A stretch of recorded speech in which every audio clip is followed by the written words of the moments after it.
and the session is going to be moderated by Mr. Satish, Senior Vice President, Viz. Okay, so moderator should be here, and rest the speakers are going to be there. Yes.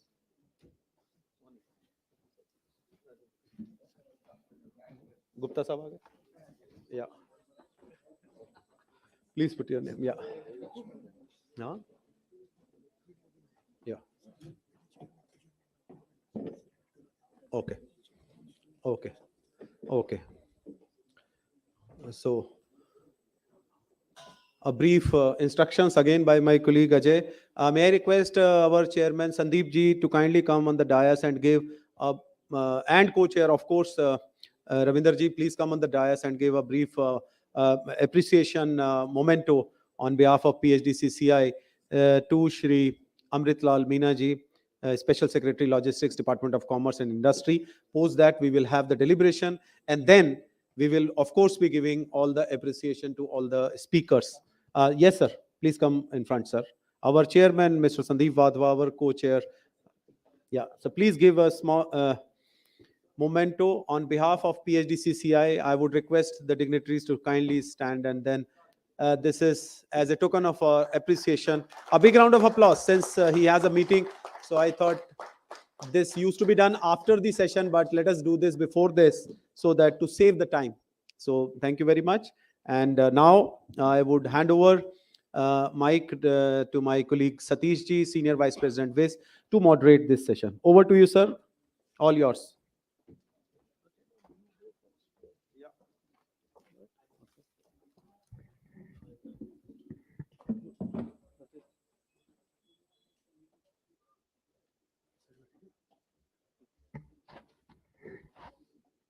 I think we are 7 minutes away from a good afternoon, and not so difficult to do a session before lunch. After the lunch would always be a thing. But I think the topic that is being put to moderate today is an important topic, and we are fortunate to have none other than Mr. Meena, our Special Secretary for Logistics, to be on the dais.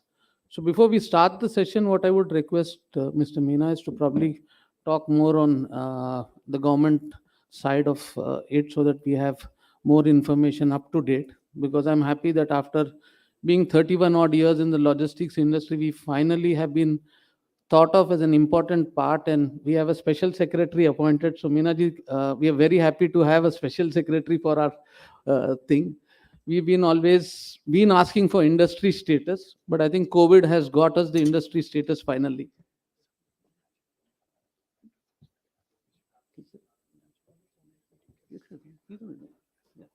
So request Mr. Meena to please speak.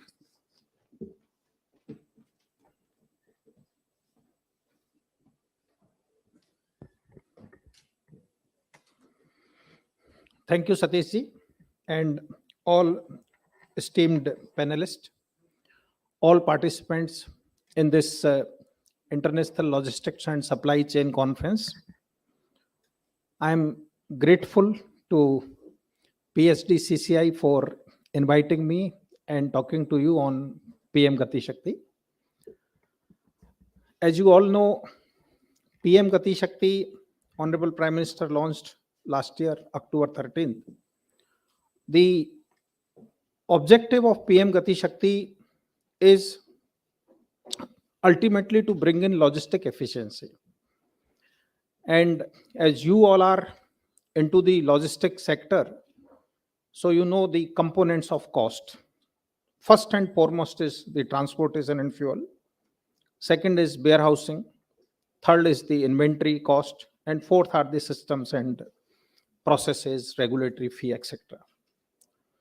So the first component, which is almost half of the contributor to the total cost, transportation and fuel, is being attempted to be addressed through PM Gati Shakti National Master Plan.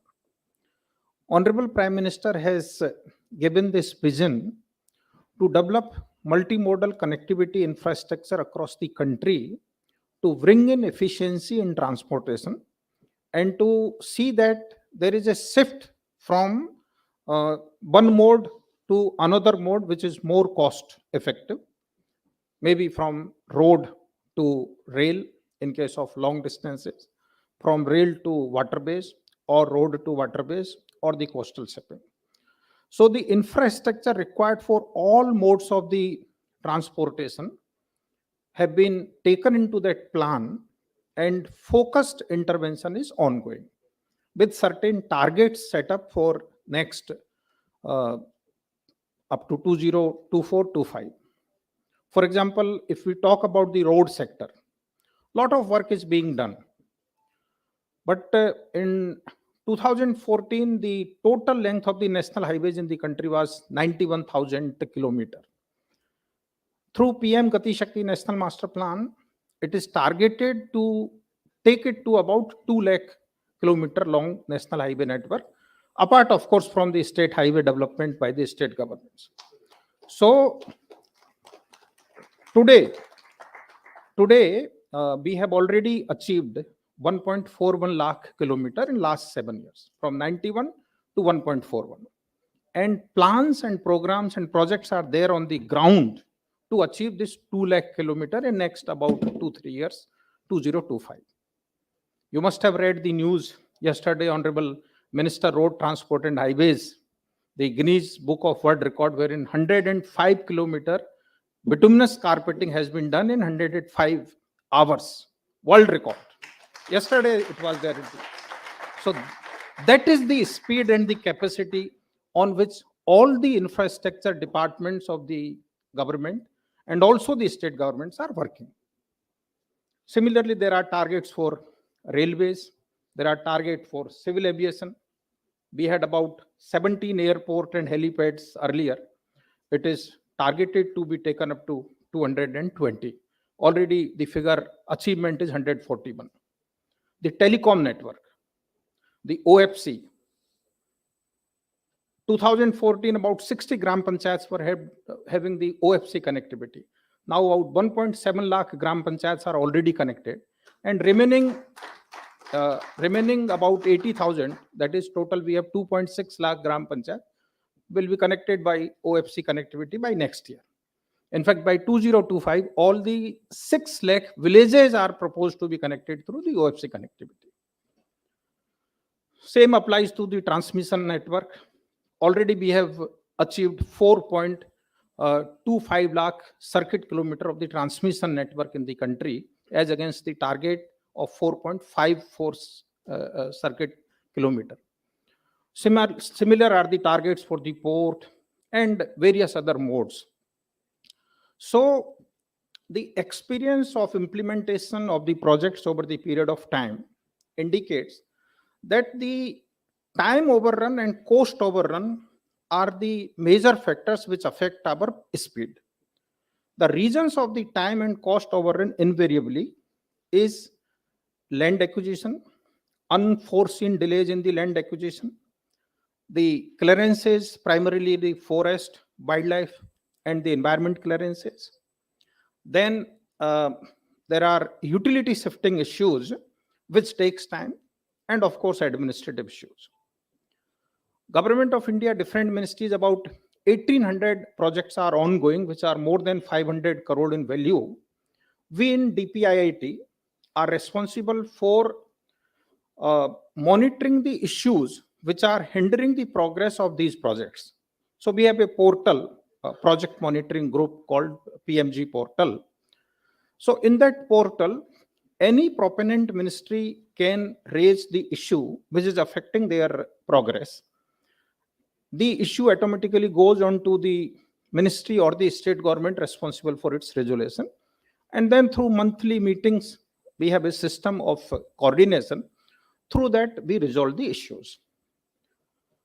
After launch of PM Gati Shakti, with the general environment of everybody being extremely sincere to ensure time and cost overrun to be kept at zero level, in last about 8 months, 1,000 issues have been resolved across different projects.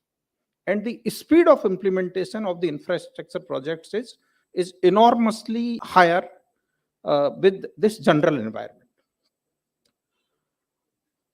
Apart from monitoring and concurrent resolution of the issues, uh, the PM Gati Shakti National Master Plan is a digital plan to see that these disruptions are taken care of during the beginning in the planning stage itself. Now, why the problem of land acquisition takes long time? Because the alignments are not properly seen before the alignment, the disruptions are not seen before the alignment is finalized. Why it takes longer time in the forest clearance despite clarity and the intention? Because the alignments at times are not properly looked at before the fixation of the origin and destination points. So in PM Gati Shakti National Master Plan, the layers of information which are required for decision making are mapped onto a digital platform. There are about 600 layers of all different ministries and the state governments, which have been mapped onto a single digital national master plan called PM Gati Shakti NMP. It has existing network of the road, rail, water supply, forest layers, sewerage, mining, everything you name it, there is a layer. Now, for any planner, if he has to decide an alignment between point A and B, suppose the highway planning from, let us say, Pune to Bengaluru is to be planned. It's a new highway proposed by MORTH. When the alignment is mapped onto the national master plan, it gives as to where it is crossing the forest area. So in case the agency wants to undertake diversion in the planning stage, the option is visible. But if there are limitations that they cannot divert, then they are aware of the fact of need of having the NOC requirement from the forest authorities well before the project is approved or taken up for the tendering process, so that the time is available for its early resolution. Similarly, if it is crossing through some habitation or water body, the information is available well in advance.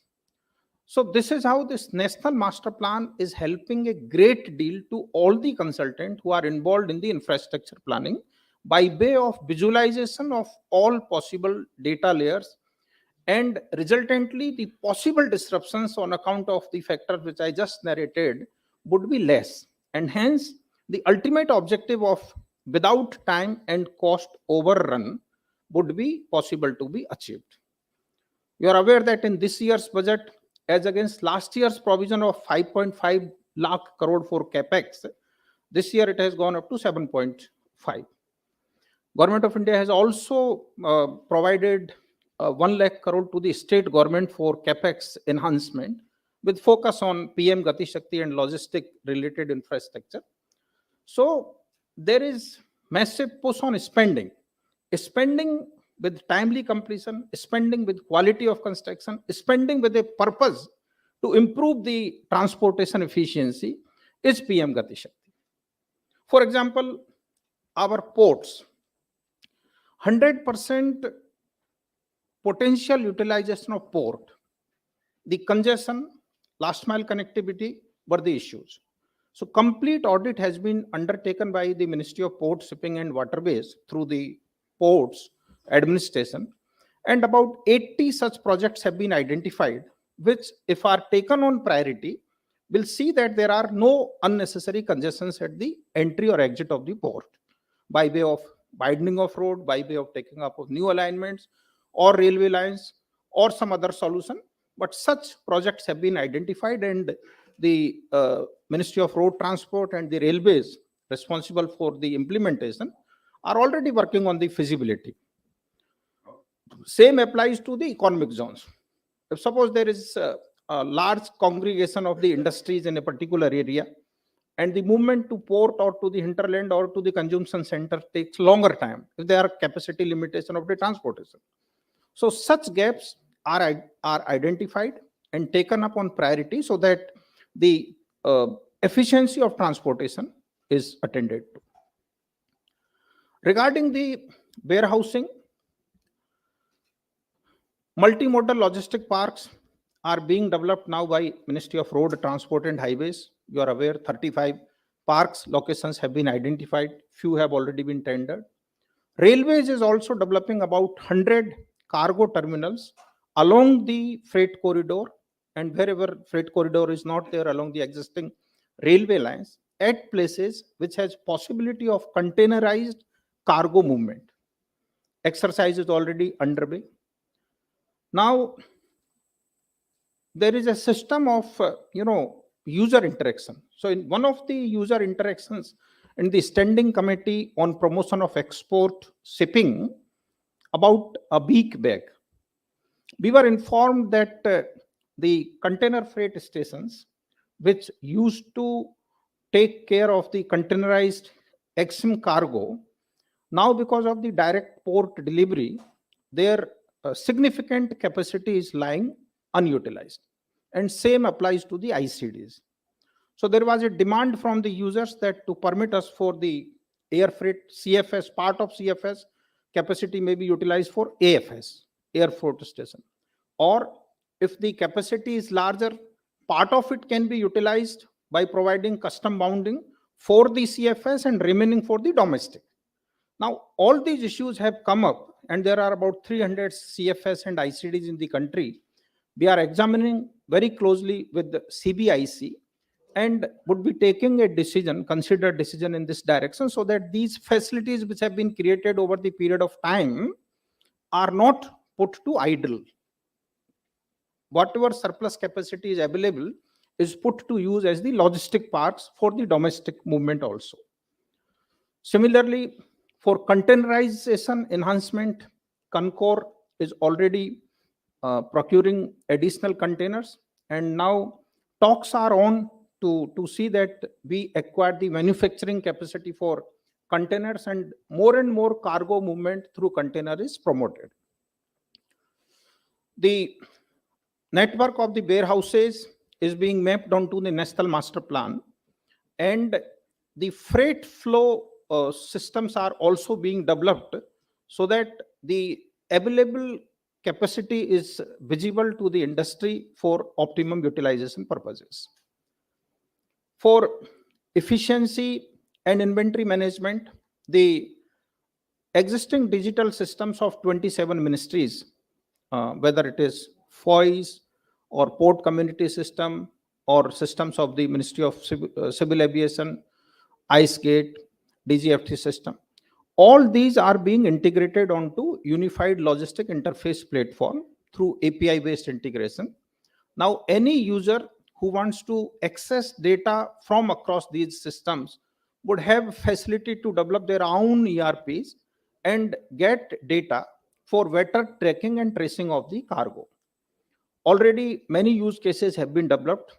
Anyone who is interested in developing their own use cases, we are permitting access to this database at this stage only for the pilot purposes, but very soon it is going to be launched and made available for every user on proper identification basis. Under NICDC, Sanyal Saab just spoke about, we have so far developed 4 industrial parks. One is Dholera. It's 900 square kilometer. Unthinkable area. 900 square kilometer, out of which 400 square kilometer is meant for industries, and another about 500 square kilometer is for solar and various other activities. Already a solar park have been set up with 13 lakh solar plates installed. I had visited that site. It is just seeing to be believing कि जितनी नजरें जाए सिर्फ solar plate नजर आती. Or initially, now there are plots available. Many industries have already taken. Significant concessions to the early applicants is being offered by the special purpose vehicle. In NICDC, the industrial parks are being developed by the special purpose vehicle, having 50% ownership of the state government and 50% of the central government. The state government provides for the land. Value of land is taken as equity of the state government, and central government provide equal amount as the grant, which is equity of the central government. In case the project require additional expenditure, then there is a window of providing debt by the central government so that the core infrastructure is developed and thereafter, by way of the revenue from the sale of the plot and use of the common facilities, the SPV becomes self-sustainable. Another facility that has been developed is near Aurangabad in Maharashtra. There already 112 industries have come up. Many of them are into commercial production. The third industrial cluster is Bikram Udyogpuri near Indore, 26 kilometers from Indore in Madhya Pradesh.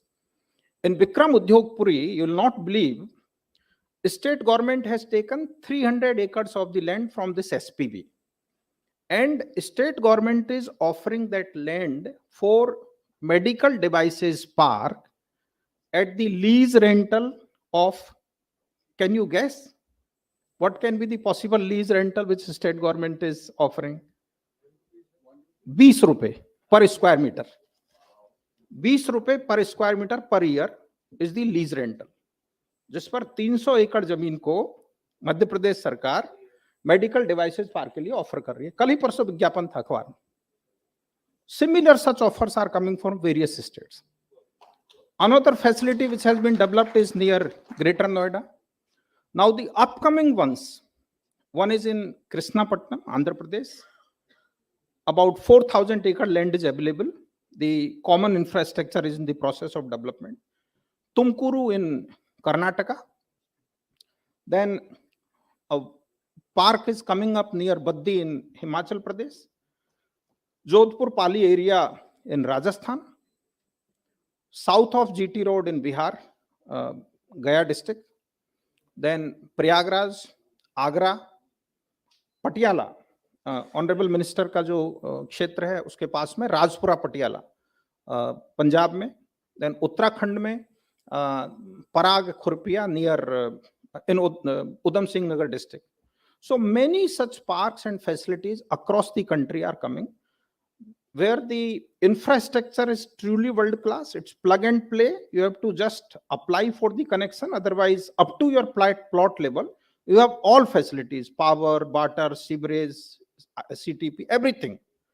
So I'll urge upon you to consider, explore these facilities and see if the manufacturing options available there can be explored. I'll request PhD CCI that the issues which were raised in the forenoon session before the Honorable Minister, if such issues could be compiled, we have a forum of interaction with the industry associations for resolution of the issues in consultation with the different ministries who are responsible for the resolution. For example, the Concor related rates issues were raised. If it is raised through PhD CCI Logistics Committee, we will definitely talk to them and see as to what is appropriate for the nation as a whole. Concor may have their own view. It's a commercial organization. They may have a set of thinking, but what is useful for the country as a whole, this logistics division and this system of PM Gati Shakti provides for a mechanism for consideration and taking appropriate decision. This empowered group of secretaries have been created under PM Gati Shakti, highest level body, chaired by Cabinet Secretary, with 24 departments as members. Now, any issue which is relevant and a particular ministry has a particular way of consideration, which according to industry or the stakeholders is not appropriate for the logistic efficiency point of view, such issues can be discussed, deliberated, and what is good for the country, that view can be taken at this EGOS level. So now there is a formal mechanism. So I'll request PhD CCI that such larger policy issues which are affecting the logistic efficiency of the country, such issues may be raised. We will discuss and take them to the logical end. So in view of little time constraint, because I have to attend another function, I'll stop here and thank PhD CCI for giving me this an opportunity. And I'll request for an excuse from the panelists for permitting me to leave a little early. Thank you very much.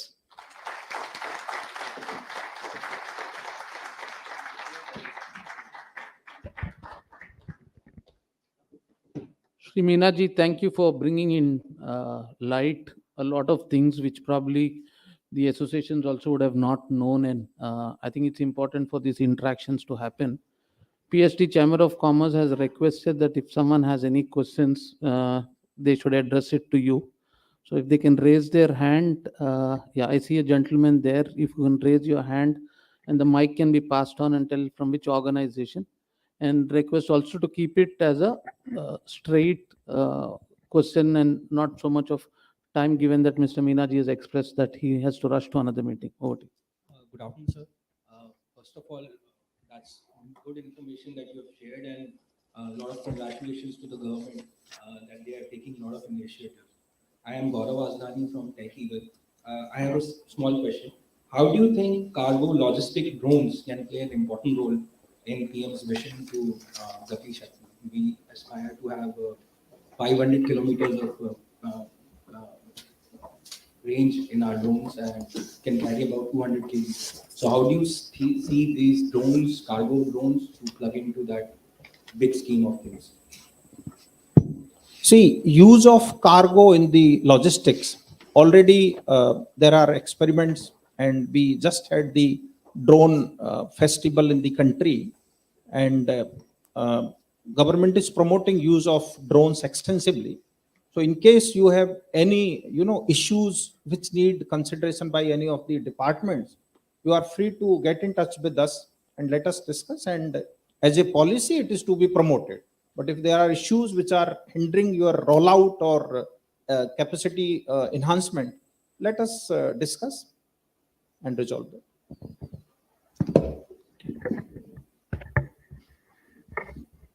I don't think there are any more questions, but okay. On a mic, can someone pass on a mic to Cyrus, please? So, I'm Cyrus Kadkara from Jeena, also president of ACFI. I would like to clarify this statement where everybody feels in India the cost of logistics is 14%.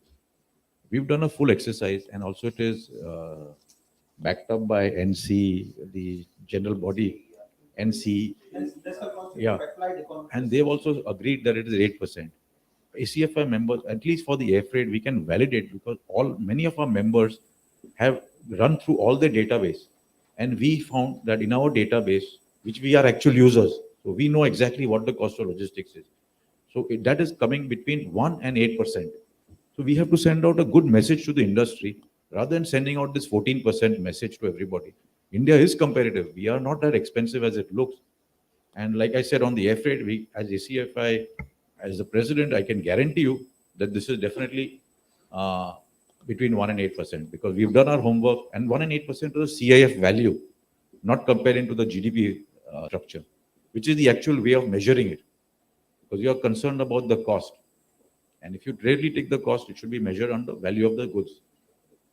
So, Meenaji, you are the head of it. So, can you send the right message to the whole country, rather, from your table?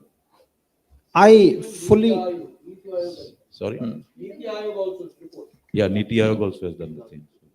No, I fully agree with your views that this 14% of GDP, Armstrong and Armstrong had conducted 2017 in study for various countries, including India, and they came out with 13% of GDP. And National Council for Applied Economic Research has come out with the report of 8-point-something%. Yeah.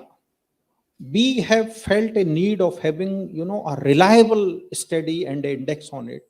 And accordingly, Ministry of Statistics and Program Implementation, MOSPI, I have requested them, in fact, Tuesday coming, we are having a meeting to engage a professional, reliable, trustworthy organization to undertake a study and come out with the actual logistic cost across different sectors, because the logistic cost in agriculture will certainly be higher when the volume is larger.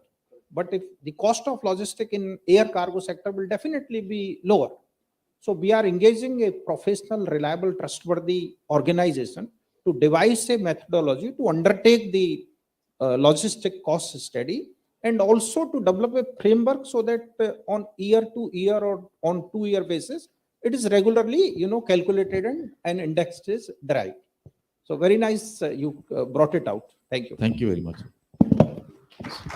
Cyrus, thank you for bringing it out. Otherwise, I or Yash should have brought it up anyhow, because I think we've been taking the brunt of it all over the globe. And I actually wrote an article on this as well, of saying is that each country has its own GDP.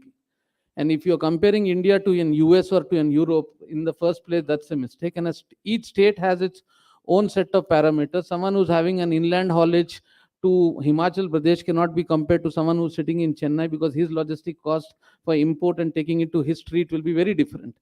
So I'm glad that Cyrus brought it up, and you've also endorsed it and acknowledged it, because we itself are, end of the day, then giving a wrong message to the world and saying, don't come to India, because the ratios of numbers are lopsided, sort of it.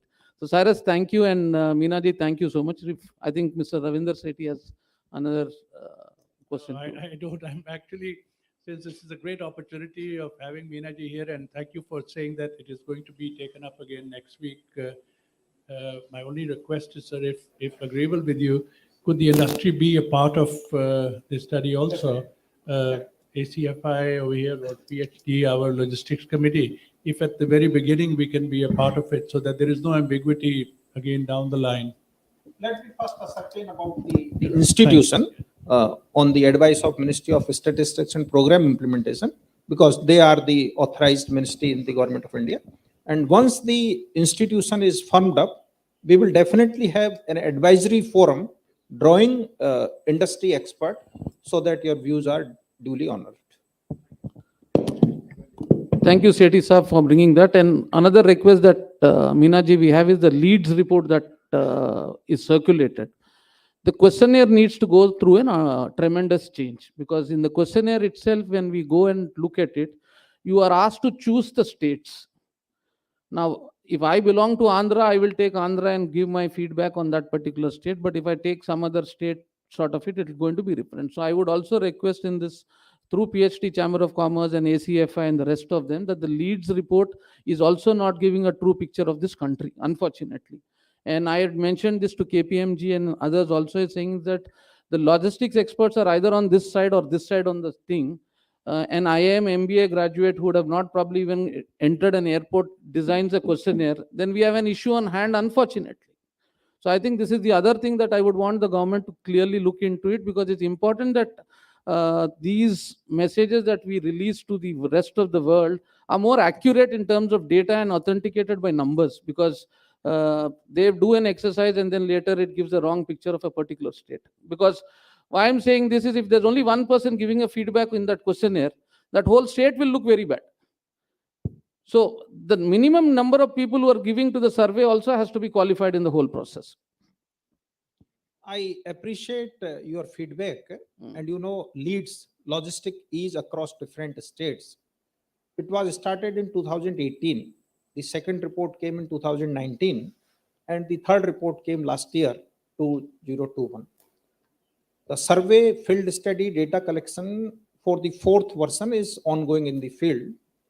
This time, I have personally sat on to the questionnaire, and a lot of changes have been brought into, including collection of feedback about 3 states from a stakeholder, because it's more on perception basis, apart from some objective criteria.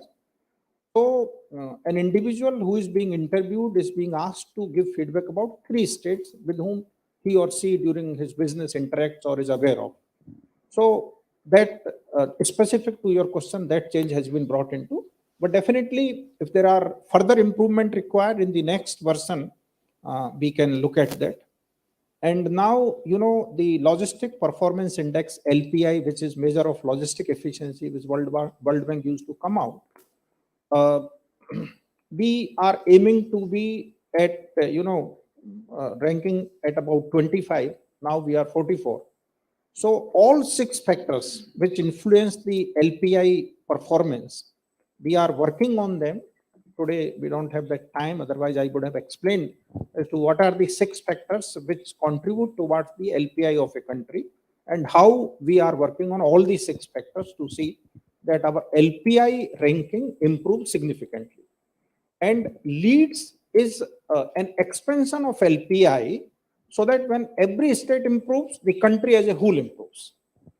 So Thank you very much. Thank you so much, sir. I did not expect that you all are far ahead than the us in certain aspects. So I think a big round of applause to Meena ji. Logistics division का काम ही यही है. Government has created logistics division 2017 with focus on improving the logistic and integrated development of logistics. So in fact I'm happy to interact with you, and आगे we will keep on interacting to get Surely, it. sir. Thank you so much. ठीक है. Sure, Mr. Meena ji. आगे आना.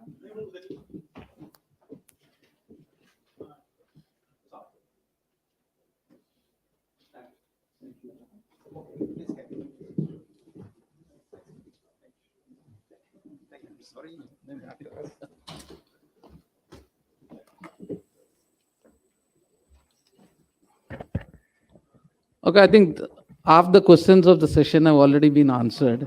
So my job is actually become a little more easy to speed up things. Fortunately, on the dais, I've got people whom I know for the last few decades and need no interaction or introduction as well. So I'll make it easy that we start from Avnesh, who's from Raymond's, to introduce himself, followed by Keku, Yash, and Rajesh Gupta, and we go to Asad. So probably introduce yourself for the benefit of everyone, and then we take the session forward. Hello.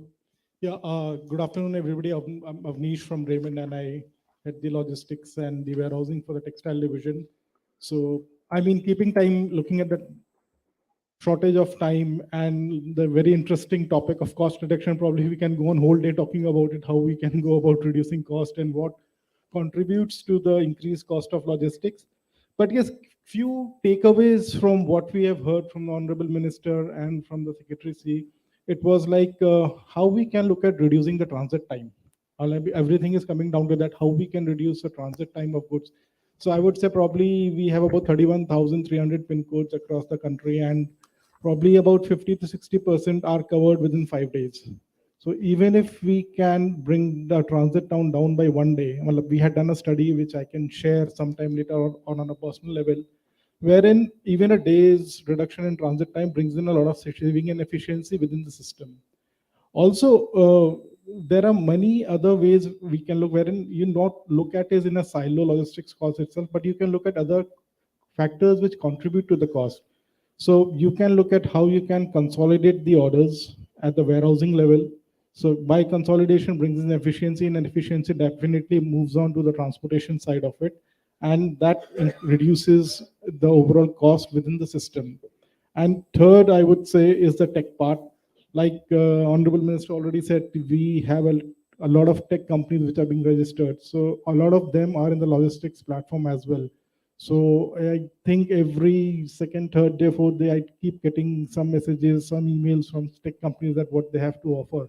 And I have seen few of them, and you would be amazed the kind of technology they provide, the kind of data they provide.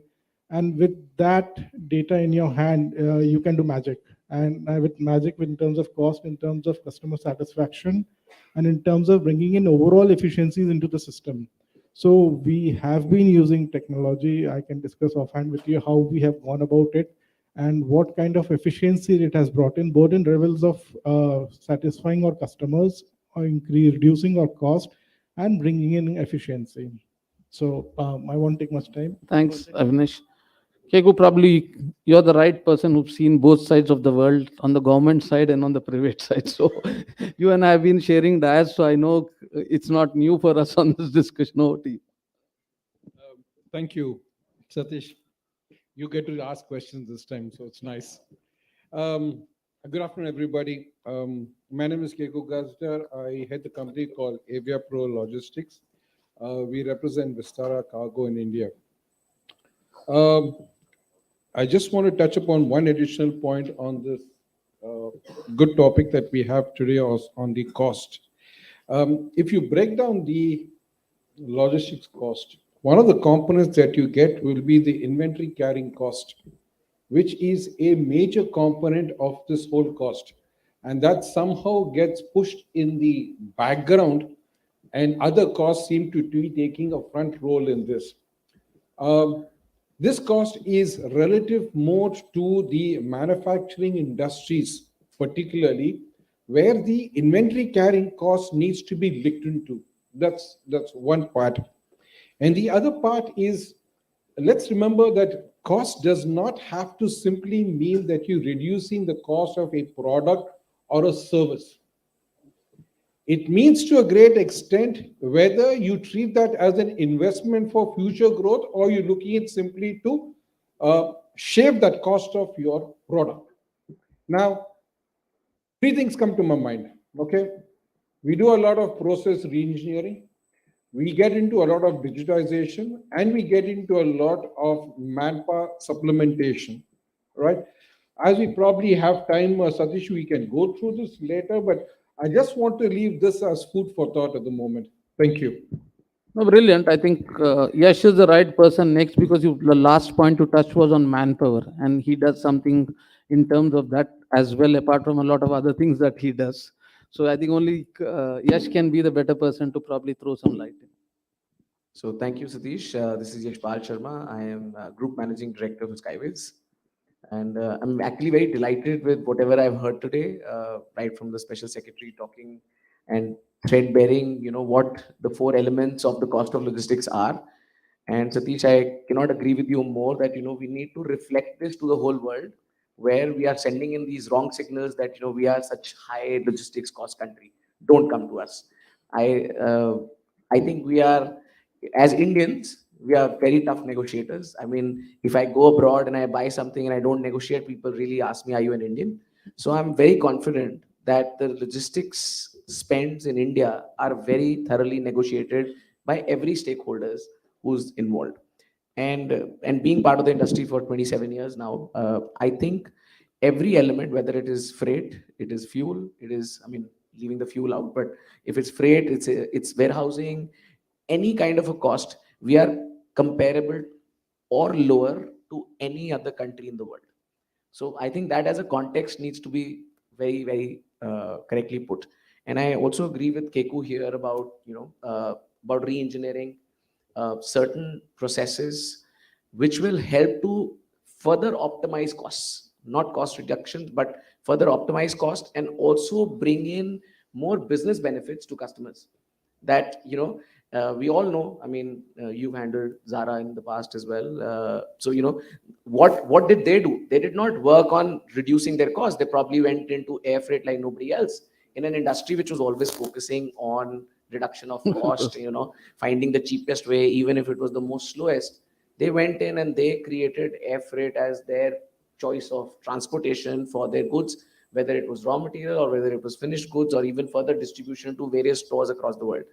And what did that do? From a very small retailer in a small part of Spain, they went on to become one of the leading global retailers of the world.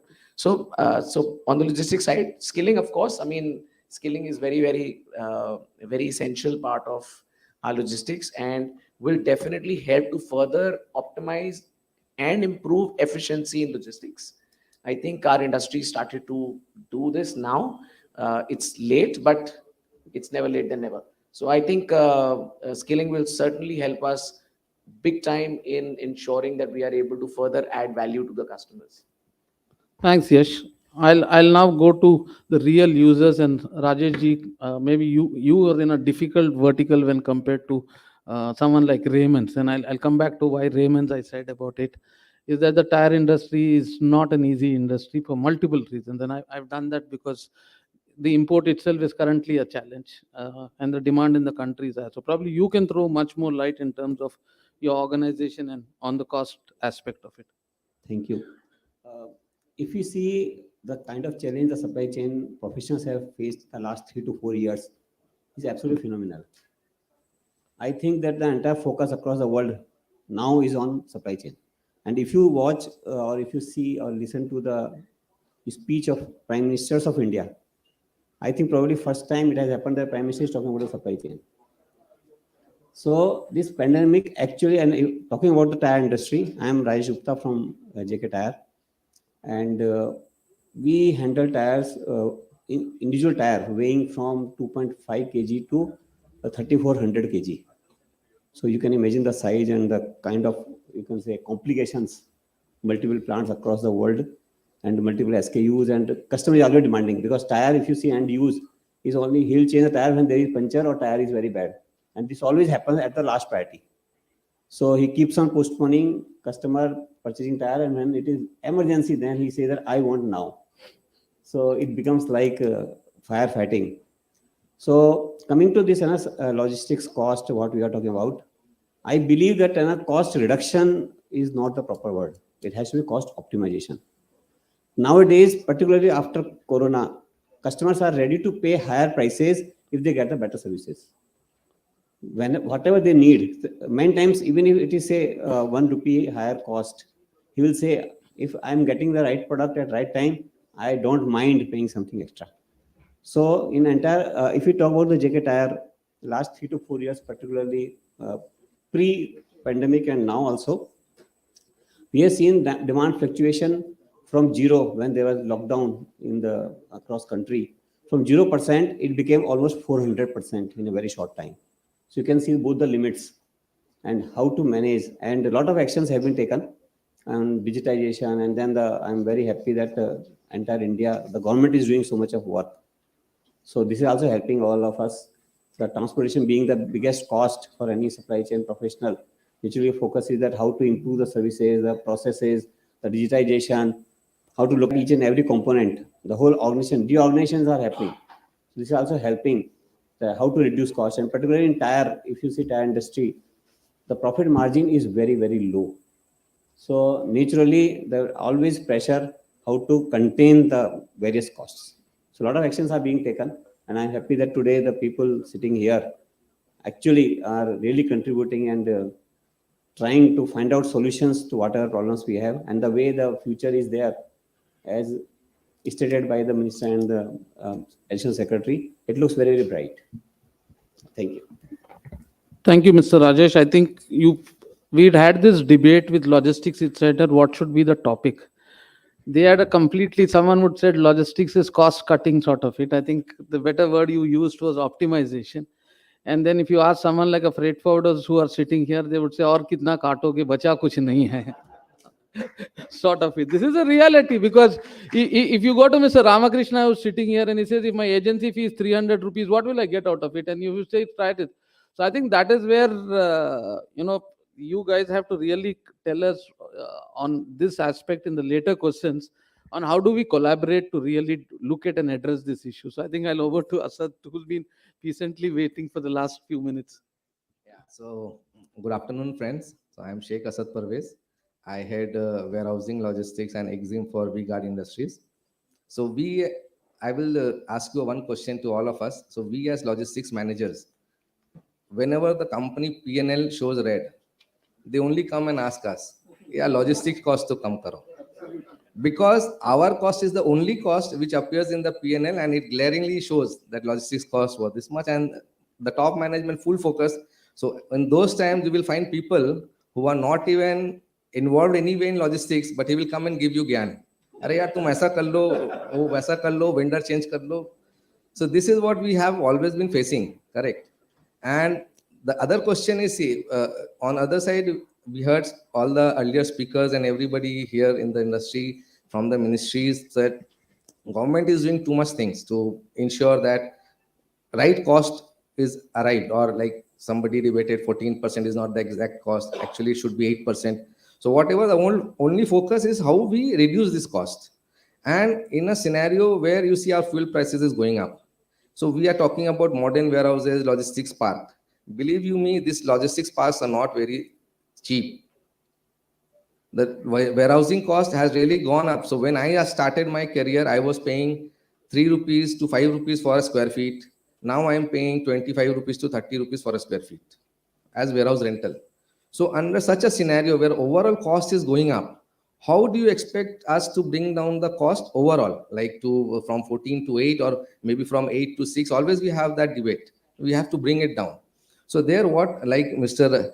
Gupta rightly said, the word reduction is a very negative word. We should always think about optimization. And we all know, if I ask all the supply chain managers to put the place in their heart and say there's a lot of wastage happening in the supply chain. A lot of wastage is there, which we can easily reduce. For example, small on top of the mind, the vehicle utilization, whenever we're dispatching, at times out of pressure from the sales team, we will send a 60% or a 70% utilized vehicle. There is a scope of optimization is there to get the right product, vehicle for the right consignment. Like Mr. Satish was telling, all our transporters, whenever they are coming to us, they always say, "Arey yaar, itna to kar diya, aur kya karenge?" So on their side also, we have to feel, see, we are doing so many things. So from logistics side, from our side, what we should focus more on, instead of reduction, let us work together for optimization. And there are many small ways where we can do to optimize. For example, warehouses, we can go for vertical heights wherever we are doing ground storage or block storage. So all those initiatives we can do. For example, we heard one of the ministries speaking about solar parks. We have so many warehouses here. Why not convert all our warehouses into solar park? Anyway, the roof is there. Let us convert and let us generate the power for the country. So let us become power positive. So these are the things top of the mind which I thought we can work upon it. And like rightly said, that we have to work on cost optimization rather than cost reduction. That should be our motto. And everything we are doing, but what about the future? Which the question that I am also asking to all of us. See, we will have vehicle, we will have good roads, but will we have drivers? Are we going to have drivers? Because the way we are treating our drivers today, are those drivers willing to send or make their children go into that profession? Will it happen? We will have roads, we will have infrastructure, but I'm telling you, we are not going to have drivers, because we have to do something for that community. We have to make them feel that their job is very important. Here, warehouse managers, logistics managers, transporters, owners, they all take the cream, but this poor fellow drivers are left behind. So if we are not doing, now is the right time to ensure that this job is glorified, so that we have to have people, new generation coming into this. Okay, so that's what I have to say. No, thank you, because the driver shortage issue is not restricted to India. I think we've already seen that to a very large extent in the US.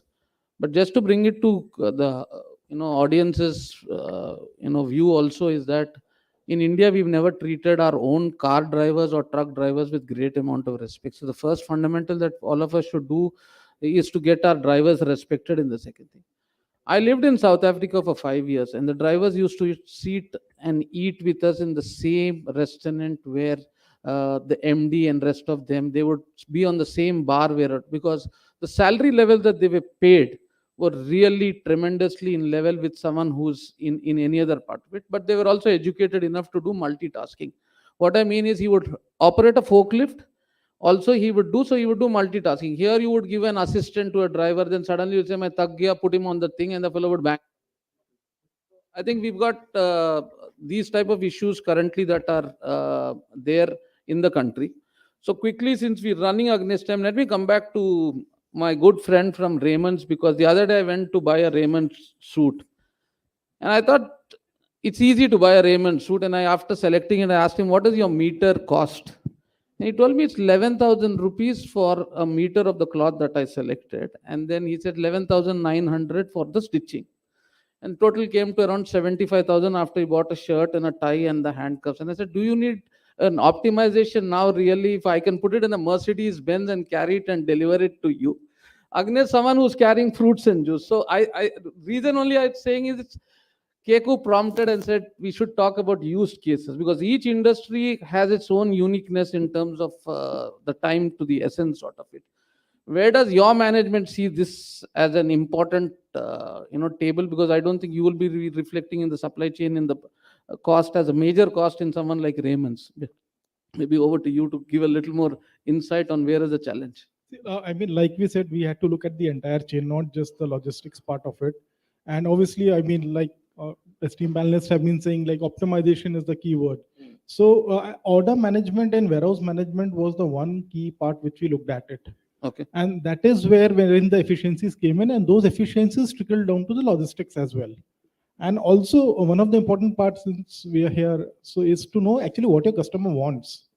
to knowing your customers, knowing your customer demands. Like you went to the Raymond store, like we know stitching is not as desirable in this time. So we came up with MTM, wherein you go to an MTM store, you select the fabric, it is customized to you, it goes to the Bangalore facility where it is stitched in the factory, it's factory made, and it's delivered to your house.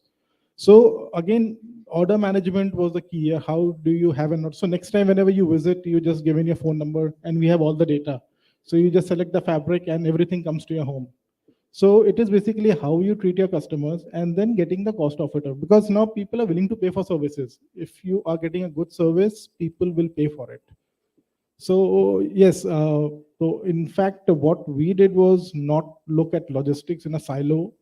I just need to look at logistics costs, get in a transporter, usse bolu main rate kam karo.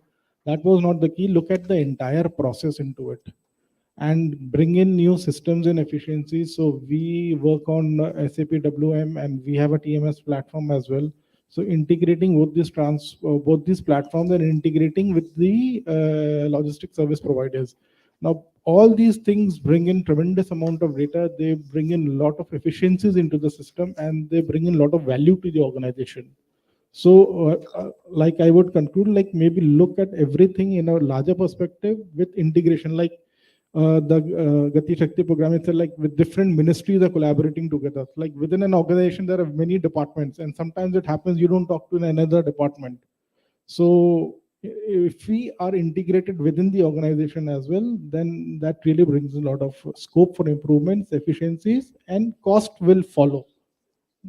No, that's a good input to give. So I'll go to Keku for a reason is that now you represent a carrier which is fast growing in the country, and the belly space has always been something which has always been in discussion, especially on the Indian circuits where you don't have large freighter operations currently happening, barring a few who are there in terms of it.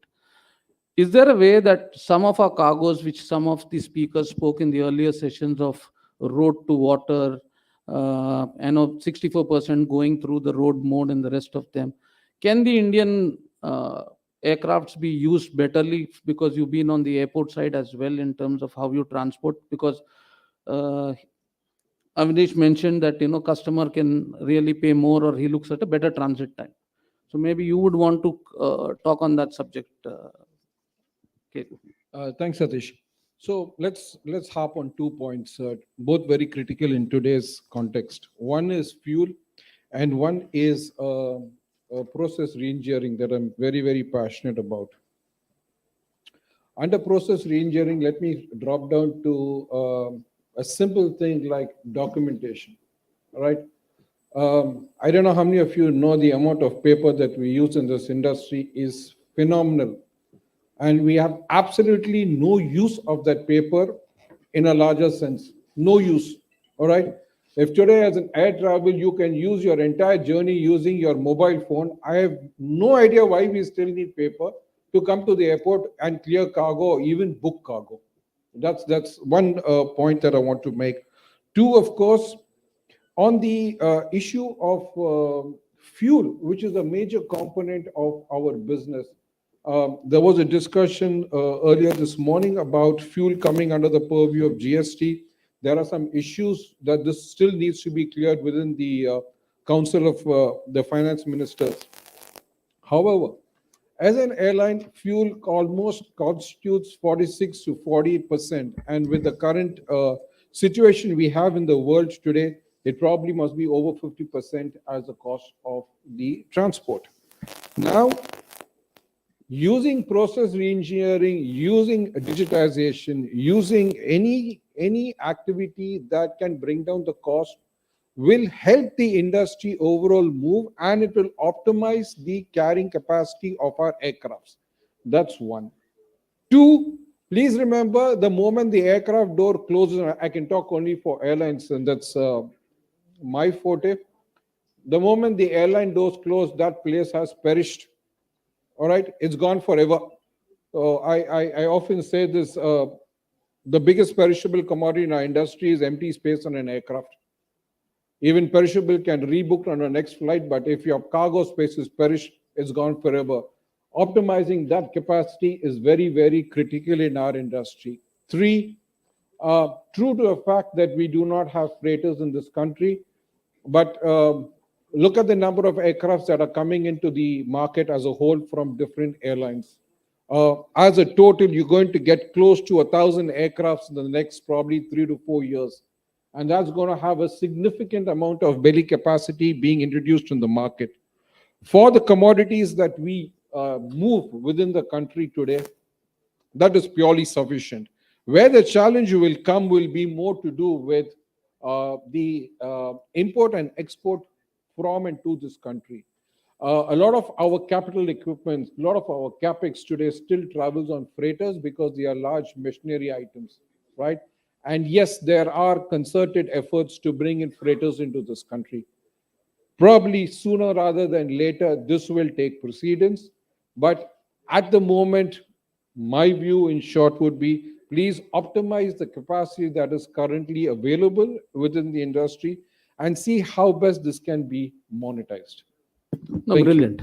I think you've clearly touched upon all the points that I was looking for. And I think that's a message that clearly has to go, is that maybe in collaboration of talking about wasting space on the carriers, you probably can use your technology to get visibility of how much space is being really wasted, and you really rework according to it. But you also touched upon an aspect of manpower in your earlier points. And that is where I will go to Yash, because having qualified, certified employees whose productivity is higher is better than having people who are not qualified and you take them into the industry and waste time and energy. How important is that for the industry? Because this is not, Logistics Skill Council came in a little much late, I would think, because all of us came into here by accident and not by choice. And today we are on the stage standing up trying to regularize things which are not really regular. So maybe you should throw some light, Yash. Thank you. First of all, since every time manpower comes to me, so I'm not a manpower agency, right? So just to clarify to the audience who doesn't know me yet. So yeah, I said this skilling is extremely important for any optimization in any industry and any business. And our industry also, like you said, most people in logistics land up either by inheritance or by accident. So the only two reasons why you generally get into logistics, that is what historically was. COVID luckily has changed that, and a lot of people are looking at our industry with more career options than what they probably did before. But when we talk about optimization, Keku spoke about digitalization, etc. So every aspect of, if you want to bring in digital technologies, you want to digitize, you want to do AI, IoT, etc. Everything will be done and handled by humans, and a lot of things need to be worked backwards. We just spoke about process reengineering as well. That a lot of times customers need to look at the entire process right from the beginning, and not just from the time that the logistician comes into the picture, and that efficiency. So there's a lot of consulting, for example. So I prompt customers to use logisticians as consultants when they are designing their entire logistics supply chain. Because if they're just going to look at us from a point A to a point B carrier, or facilitator for a customs or any other facilitator, then you're not actually optimizing the logistician yourself. Absolutely. So today's logistician is very well skilled, is qualified to actually suggest you more ways and means of optimizing your entire business, and not just the transportation part of it. And so skilling has happened tremendously in our industry, and it continues to happen. And obviously, right from, if it is documentation or warehouse handling or a trucker, even, driver. So all of them are going through a lot of skilling and trainings that I see from our industry, and which are bringing in efficiencies. But I really prompt the industry. I've got a few on the panel as well, but I really prompt them to use logisticians to come in much before the actual goods are ready for transportation. We will help you big time. Thanks. I think I've got some sort of an emergency now. So Mr. Yogesh Srivastava, just come in. No problem. no emergency, sir, but since we have already logged in Shri Sanjay Bandyopadhyay, he is the chairman of Inland Waterways Authority of India, Ministry of Port, Shipping and Waterways. And we thought, let's take this opportunity, though he's going to speak in the technical session too, but we thought, let's take this opportunity to invite him, since he's there virtually, that in the context what you are speaking right now, that if he can, give his thoughts on this. Ladies and gentlemen, let me share it with you. May I request my colleague Ajay, if we can just see if Mr. Bandyopadhyay is there. Yes, he is very much there. And before he speaks, ladies and gentlemen, let me share it with you. He has a vast experience. He was Joint Secretary, Ministry of Road Shipping, and he was also having a great experience as far as the logistics is concerned.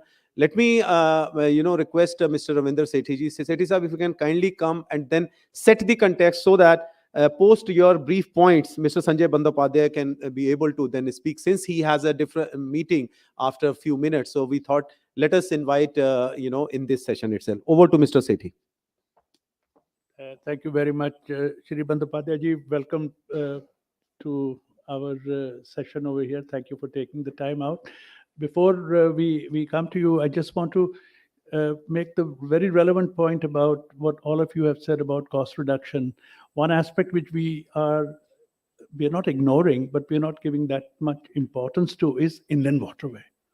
And the stress Government of India is playing on inland waterway, which is very, very relevant for domestic cost reductions.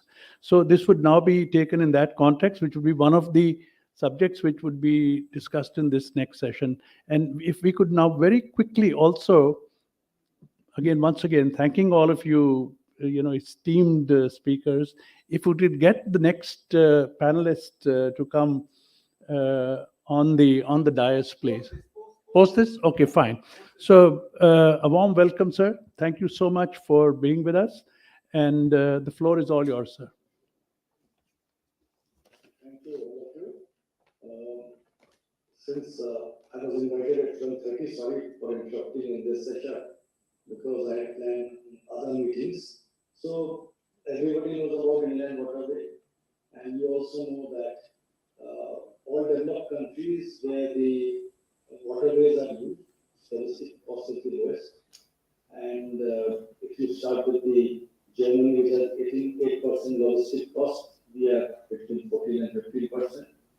They use quite a substantial, more than 35% of transport through waterways, same as in the US. I have a very small presentation on what we are doing to reduce the logistic cost on the waterway side.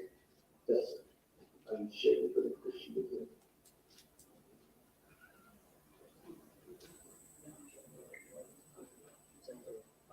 I hope all of you can see the presentation, please. Is it visible? Yes, sir. I can't hear. Is it visible? Yes, sir. So it's visible, huh? Okay, thank you. So, in the waterway side, we have 111 national waterways, which is around 20,000 kilometers of navigable length. But 20,000 kilometers, the navigable length is 14.5 thousand kilometers. We are presently navigating 20 cargo and 25 for passengers. Passengers are also very important, because in many parts where bridges are not available, passengers have to use only this means. Last year, that is this financial year, last financial year, we closed with a record 109 million metric ton of cargo, which is a 30% increase over the last year. We have 2,225 kilometers of navigable length in northeastern region, which is important for connectivity with the mainland, because now the road and rail lines only go through Chicken Neck. I will show you as we move forward. And northeastern region has a 20 national waterways. Presently, our mobile share is 2%. We targeted to increase it to 5% by 30 and 7% by 47. We are seeing the way we are increasing in the transportation and use of waterways, and we will achieve this. But if we have to reduce the logistic cost, we have to go further. We have a protocol treaty with Bangladesh, which we call the Indo-Bangladesh Protocol Route, which is 2,755 kilometers. A lot of our produce goes to Bangladesh, and we export many items from Bangladesh, out of which 2,392 is operational. Earlier, we had an act of 1970 which we did. We have last year enacted the Indian Vessel Act 51, which brings a unified registration like the motor vehicle, unified permission certification all over the country. Earlier, this permission used to be taken from each state. They have to be registered in each state and permission taken. Now it's a unified act and unified rules for the entire country. This is the efficiency of the infrastructure which we have brought in. We have brought in night navigation, the river information system, so that the efficiency increases. And it is available on the larger national waterways, that is 1, 2, and the Indian portion of the Indo-Bangladesh Protocol route. So as I told, 30% increase was there on year to year. We had started pilot movement from Patna to Guwahati of the food trains and steel from Haldia to Guwahati. After that experience, we have started scheduled services from Haldia to Patna and from Haldia to Guwahati via the IDP routes. We have extended the port of calls in Bangladesh, and the route is seeing an Indo-Bangladesh route is seeing a increased transport. Then we have other stitches. As I go forward, we are improving. Recently, three companies have shown interest in connecting the Maya-Rajshahi route, which is a shorter route to NW1. Start on the Sparta side. Presently, it goes from Haldia, right, Narayanganj, and comes back. We are starting this shorter route of Farakka, Rajshahi, and then to NW2 on the northeastern side. We have deployed webcast vessels in Assam, in UP, in Kerala. Bhutan is sending a lot of material through Pandu and through Dugri terminal, and they are also using Pandu and Jyoti. This comes to India as well as Bangladesh. Open cargo is the only route available on national waterways, which goes right up to Brahmaputra, because they take reactors for the petroleum refineries there. To increase the efficiency and digitalization, we have the Pani portal, which gives the water depth of the cargo, and we also have a card which gives on real time the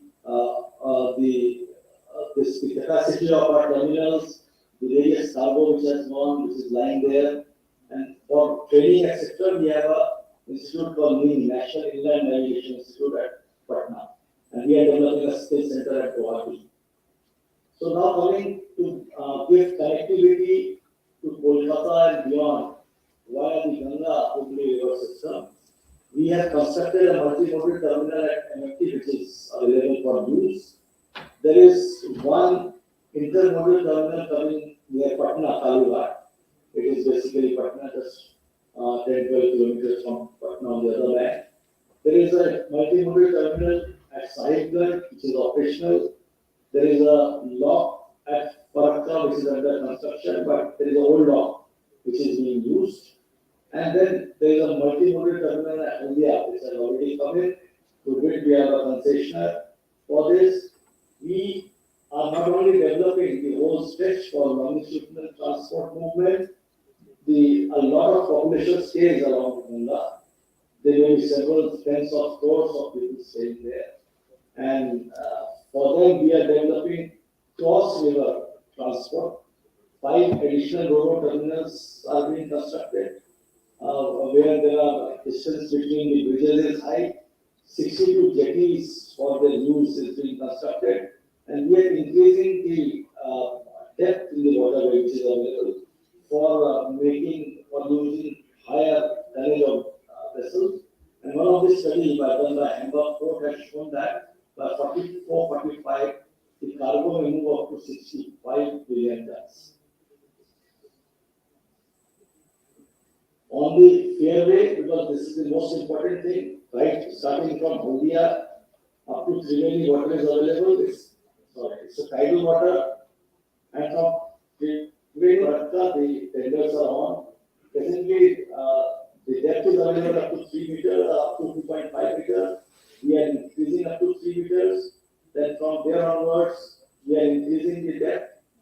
Certain stages up to 3.1 meters is available, but the tenders are on for increasing the depth, so that vessels with more capacity can move on this. Then we have to connect the NW1 Ganga system to the northeastern region. So northeastern region is the Brahmaputra side, the NW2 Brahmaputra is there. This can be only connected through the Bangladesh route. Present route is being used by Mongla, Daudkhandi, and Chilmari. It is a longer route, but still things are going there. We move steel there, and we are developing this shorter route of Sultanganj, Rajshahi, Harisha, and Chilmari, because a lot of bridging has to be done here. And since Bangladesh is blessed with so many rivers, they bring a lot of silt. That is problem also for them. Bangladesh, in fact, they use 30% of their total movement is through waterways. Then we are also trying to connect our Barak Valley through that is Karimganj, Bhagalpur side, also through this waterway via Bangladesh. It connects major parts of Meghalaya, Manipur, Mizoram, and Tripura. South Tripura is connected to the Gomti River through Sonabura. We are developing a jetty there at Sonabura so that this can be transported through water. And another stretch of this ferry river, the southernmost tip of Agartala is under development. This is the story of the northeastern side, connecting to Bangladesh. A lot of infrastructure has come in. A lot of soft things have also taken place. Protocols have been discussed. So there are certain stretches which are very popular. So now with these waterways, we are connected to Bangladesh, to Bhutan, and Nepal wants to use it using the Sahibganj and the Kalughat routes, where they have recently demanded the use of the Viratnagar Sahibganj and Veerganj Patna routes. Now going to the NW2, it's a very long stretch. As you know, Brahmaputra, it has more water than the Ganges system. There are so many connected rivers. It has a very long length of 891 meters starting from Sadia. We have several jetties on this river, which we are managing. We are dredging this whole route for increasing the depth so that cargo can come in. Presently, the cruisers, 5-star cruisers are moving on this route, very popular. Both on Varanasi as well as Brahmaputra via Bangladesh. The cruise tourism is very popular. All foreign tourists come and they are already booked. There are 6 to 7 such cruises already moving. And Tugri is a very popular terminal which is connected to Bangladesh and also to Assam and Meghalaya side. Jogigopa, we are bringing the model terminal which will have rail as well as road connectivity. Pandu has both rail and road connectivity. It's Pandu is Guwahati. Other terminals also carry load from this side. And we are increasing the efficiency by building it already has night navigation, but other river information system and navigation system are being introduced. Recently, the cement industry and the IFCO we started a pilot project at Paradip. 52 million tons of amount of gypsum is there at the IFCO Patlada factory, which is required by the cement industry. We are transporting that to Paradip port through our waterways. 7,000, 50,000 has been transported. Every day they are generating still 15,000 metric tons every day. Now we have an agreement with Ultratech Cement to carry it on the river. There are 4 cement plants of Ultratech on this river up to Patna. So we plan to take this gypsum on this river system to the cement plants. Now coming to the whole belt of Orissa, there are 2 river systems, the Brahmani and the Mahanadi river system.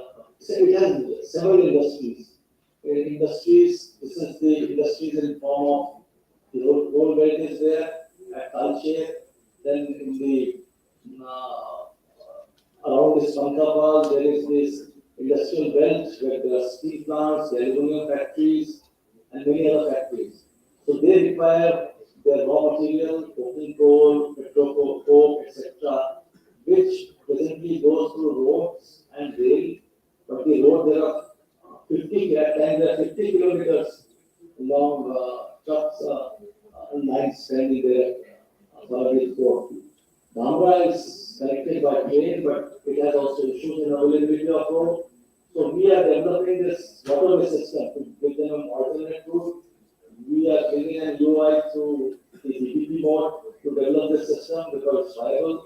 It will go right up to Talcher and the movement of raw material to these plants and the finished products from the plants to these two ports is being planned. Now coming to NW3, Kerala is connected quite well, and the ore and other chemicals are moving on this. We are constructing log gate, dredging gate, constructing terminals. And as you know, a lot of houseboats and other cruises also move on this. Again, the cruise owners are bringing 5-star cruises on this, and they are planning to start it this season. NW4 is the Andhra Pradesh belt, lot of cement plants around the Krishna and Godavari river. They are demanding it to be connected to Kakinada Port and Machipatnam. We are trying to develop it. We have already given floating terminals and pontoons in this river system. The port is under development. Amba River is another stretch from Mumbai. The port used are the JNPT and Mumbai port. Using Amba River, the steel industries and other industries there take a lot of raw material to the factory, bring the finished product to the port. We are trying to develop this stretch. And there is a demand from the cement industry and the steel industry for this stretch. This is again the Mahanadi and Luna system, which we are trying to develop because there is a lot of demand. The industries which you can see in this table. Thank you very much. So that was what I wanted to share with all of you. So Yogesh, you would.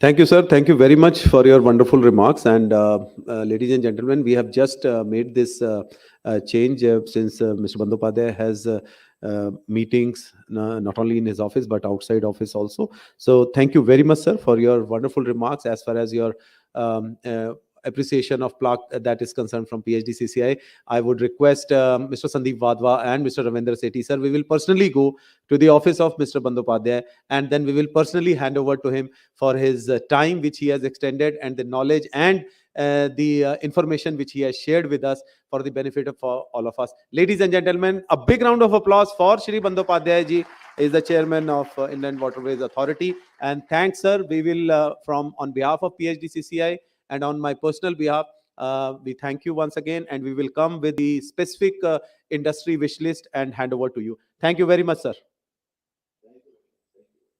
So over to my friend Satish ji. Now let us, make it over, and then we will quickly come on the technical session too. All yours, sir. Thank you, sir. That was a short commercial break from Inland Waterways. We are back in action again now. So don't go anywhere, because that's how our lives have become now, that it's a high pressure thing where you have to do multitasking. So I'll go back to Mr. Sethi's comment where he said that inland waters is important. I think we've realized this many years ago. The current situation is that we are less than 2% on the inland waterways in India. But what's stopping us from really getting to that is the connectivity into the nearby inland water points, and the coverage in many areas still needs to improve. But I think the slides that we went through is a good indication of what India is trying to do to really get the inland waterways up and done. And if you look at the China model of success that India tried but did not really get to where it was, is really getting the connectivity right in terms of getting the transit time lower when compared to bringing the container on it. But today, if you look at, if you are situated in Baddi or somewhere, and you need to get your container, a pharma container, into the Navasheva port, you probably need a trade union to certify that your trailer can come in. and then it comes into Dadri or somewhere, and then you try and put it on a train if it is available, and then it enters into Navasheva or Mundra. Now, if these cannot be fixed, you cannot really get your cost down, because you're talking about multimodal. But are we really talking about multimodal or still allowing the unions to continue? And I think that's an important subject that also PhD Chamber of Commerce and other unions should be really talking about, because someone talked about Concur and the rest of them, which are something which we can always fight about. But I think we have inefficiencies which have to be addressed clearly. There is also one important aspect, is that how much really do our employees are effective in terms of the time that we use, in terms of the whole day usage, because Keku comes also from the airport side in the past, and we know our airports are not completely utilized in the morning hours. And that's a debate that we've always been having, strategy even of it. So maybe I'll go to Rajesh ji to really understand, why do all the pressure come in the month ends really in the logistics industry? Because last moment में ही 31st को 200 गाड़ियां की demand हमारे पास आती है, ये month के 15 दिन में क्यों नहीं आता है? इसका कोई राज है जो हम we are not able to understand as of now to get the cost down? राज एक ही है, instead of saying salary on first, you start paying on weekly basis. Sales and marketing will have their targets on weekly basis. All the pressure will come on Saturdays instead of month end. No, brilliant answer. But I think reality is that this is something which I wanted to bring to the audience notice. No, your answer is right, because between Yash, Keku and me, getting space on the flights is a problem. Getting our employees to stretch on 31st, when December 31st people want to go home, and on Christmas they want to be, we get a request on 24th evening, ye container stuff nahi karoge to agli baar se dhanda band. Now, what do? You're putting your knife on a steering saying, get your costs down. And so you have to give overtime to your employees and then motivate them and say that when the whole world is enjoying Netflix, why are we logisticians on the road trying to serve the nation? And we don't get Padma Vibhushan or Bhushan for that when we really do that part of it. And this is something which I've been telling all the associations, is you don't give it any certificates to us, but you have to give it to round the line people who have really struggled hard to keep this country's vaccine up and running, have kept their lives at stake and really ensured that everyone else have got food on time. And then there was no shortages really in terms of, even if the ports were stuck and they loaded each and every container. I think that's something which we all need to understand. It's very important for us to recognize our own people, and they will get you more efficiencies really. But I think I liked your idea of weekly salaries. I was actually trying to do that to sales, that you bring your revenues, collect your money, and then we'll give you pay salary sort of it. So I'll go to Sheikh really in terms of getting more insights. What would be the 3 things that you would want really in the cost optimization model? I'll start from there, and the same question comes up till Avinish here before we conclude and go into a Q thing. What are your 3 wish list items that you think in a cost optimization situation? Yeah, so before I go to my 3 wish list, I will answer to your question which you asked, Mr. Rajesh, that why the sales is happening only on the last 3 days. And this is something which all the logistics people have been trying to crack, I think from the day we went into this model. Okay. The major reason is, see, we have inculcated some bad practices, and that has been imbibed in the system in such a way that what is happening, actually, it is not the sales team fault only. So how the dealer distributor community reacts, that also we also have to understand. So they know कि इसका target है, इसको करना है इस महीना में. शुरू में मंथ का शुरू में जब ये आएगा, ये एक स्कीम लेके आएगा, से 5% देंगे. लेकिन वो जैसे जैसे वो टारगेट दिन करीब जाता जाएगा ना 31st के तरफ, वो उसका भी पल्पिटेशन हाई होगा सेल्स वाला का, और डीलर डिस्ट्रीब्यूटर है वो रिलैक्स करेगा, बेटा आप तो आओ, तो अब आओ, और दिन जाएगा. और जितना जब 31st को I have seen regional managers of good companies sitting in front of the dealer distributor, boss मेरा नौकरी बचा लो. तब वो बोलता है तुम क्या दोगे, then that negotiation starts. So we have entered into that bad practice. So actually they are also want to make money, no. No. I think this was something which was important for us to bring onto the table, because you can't optimize unless you collaborate clearly. And like Keku said, re-engineering is something which this industry has to go through. Change is constant, and don't resist the change, because if we don't get our optimization right, it will be like the call center stories. Gurgaon used to have a whole lot of call centers many years ago. And suddenly all the call centers went off to Philippines because they were better English speaking, and they used to work 13 hours at the cost of an Indian who works for 8 hours. So if today we are not competitive to the end customer, all we are going to do is to axe our own legs and hands, not anyone else.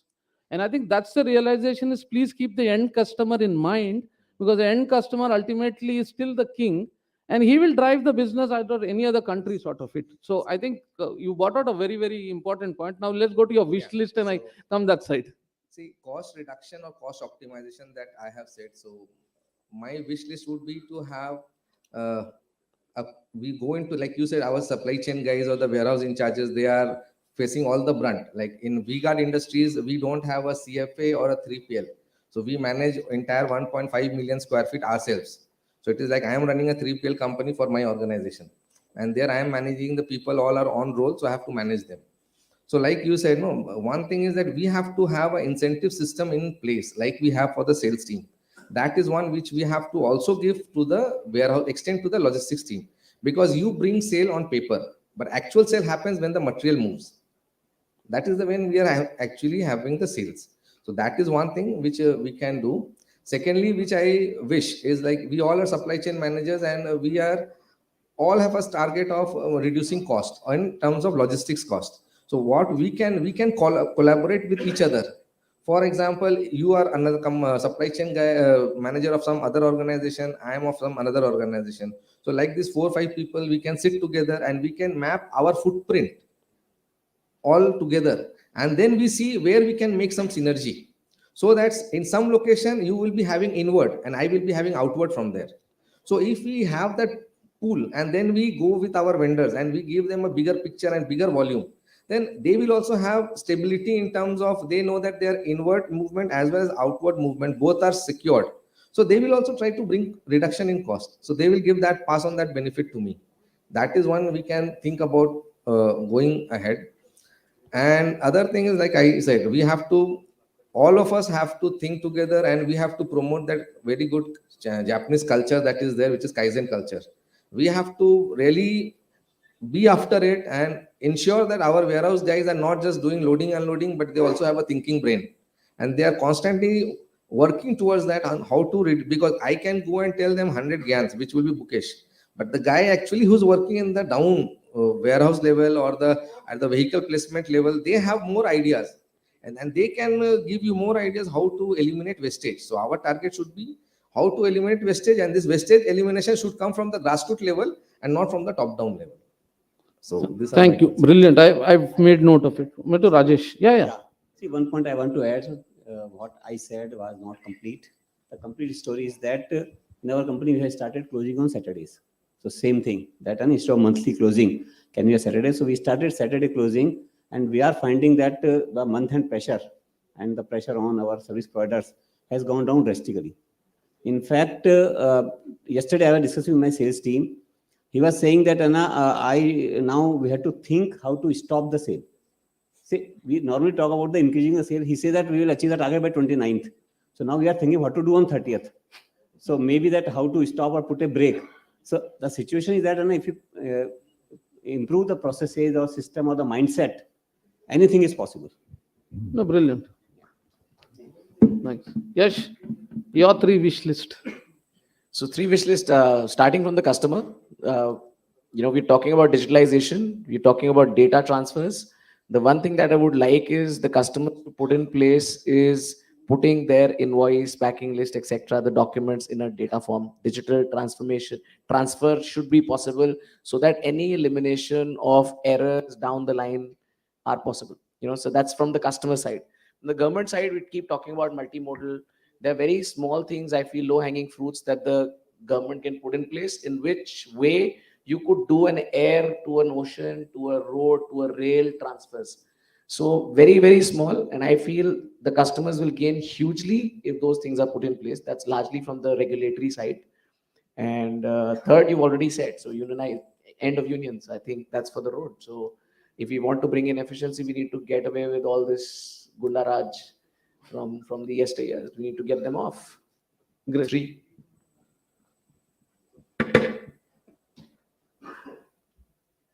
Take that mic. That's okay.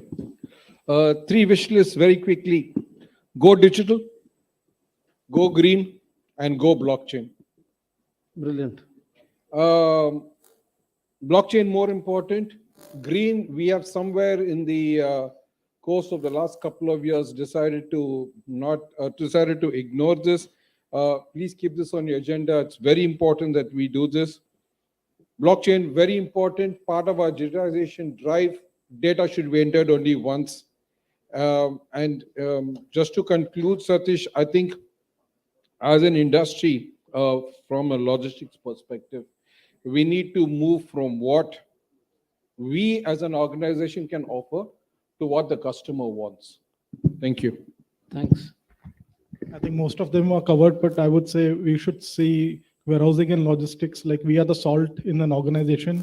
If you put too much, if you put too little, it's going to spoil everything.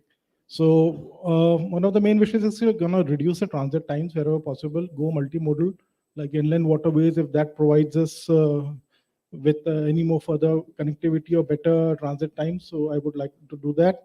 And last but not least, like, yes, month ends are a big pressure. So we really, like, if you come to my organization, it's not like everybody goes and buys suits in a month end. So it's not aligned, the demand is not aligned to the end customer. So how we can align those demands to the end customer, and one is that, and probably replace some business heads who I would like to see from operations side rather than coming from sales side. So that habit of, Correct. not understanding the operations part. Thanks, Avnish. I think the forecasting part and the Umesh is here, so he'll probably be touching a little more on that. So I will not go into the demand and forecasting and the rest of them. But I think for optimization, you need more amount of data and the rest of them. So with that, I would want to conclude the session unless there are any Q&As that someone wants to have any question. I can take one question. Brilliant. None other than from Ramakrishnan. So can someone give him the mic, please?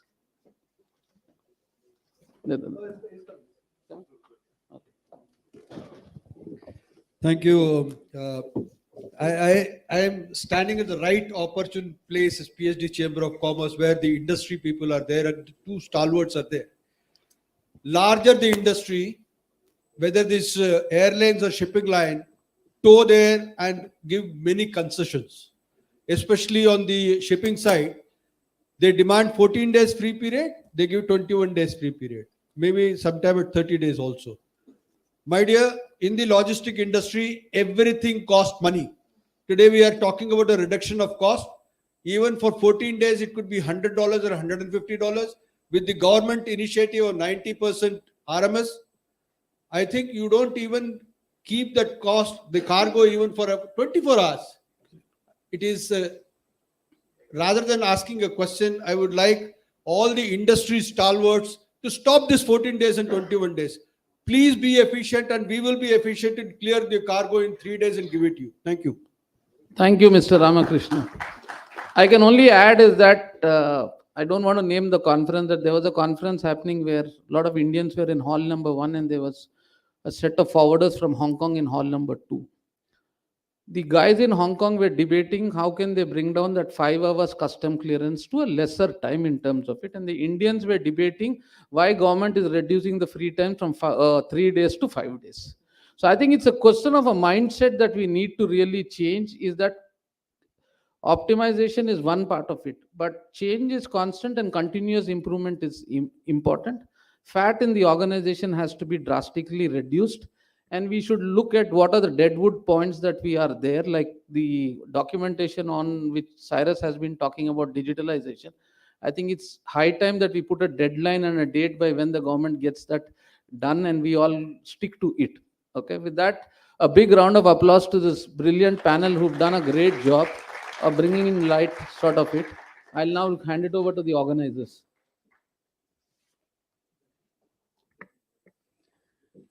Thank you so much to all our panelists. And they say that a panel is going well when even after more than an hour, the audience are hooked on and intrigued. So, ladies and gentlemen, this panel was sponsored by Viz Freight, and we'll now look at a short video from them. Can we have the video, please? Supply chains are evolving, and so is the freight forwarding industry. You need a new age partner to help you keep up in this digital world. A partner who provides you with supply chain solutions fast. and is reliable. Introducing WizFreight, digital freight forwarder for modern-day logistics. Our disruptive supply chain technology is powered by AI, has an intuitive user interface, and works on a secure cloud platform. One platform for everything.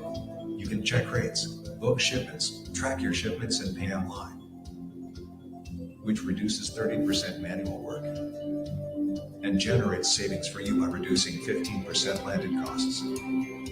Your supply chain deserves more. Our platform provides several advantages as compared to using a traditional freight forwarder.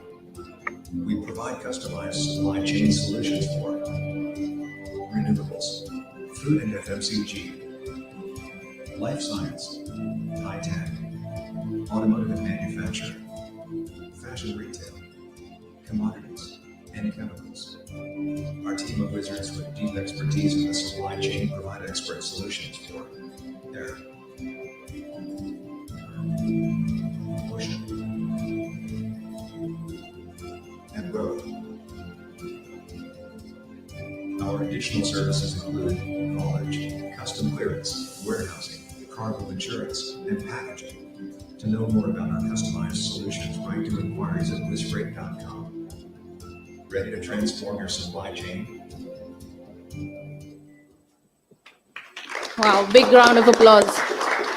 So I'd now like to call on stage Mr. Varun Chopra, Executive Chairman, GAIR India, to present the mementos to our speakers. Please give him a round of applause.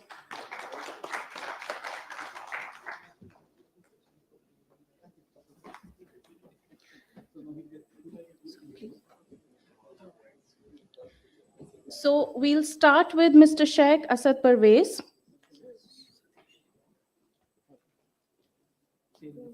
He's the head logistics and warehousing V-Guard Industries.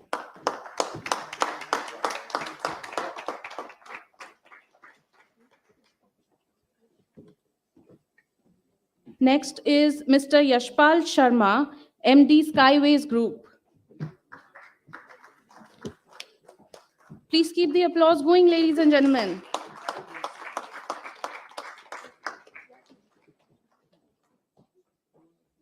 Next, we have Mr. Rajesh Gupta, Head Supply Chain, JK Tire and Industries.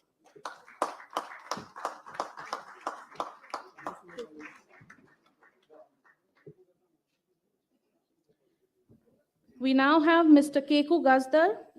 He's the MD and CEO, Avia Pro.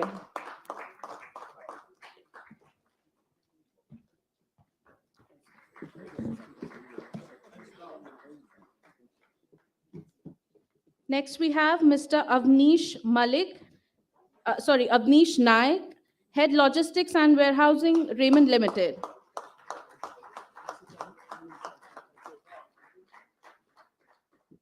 And last but not the least, our very favorite, Mr. Satish Lakaraju.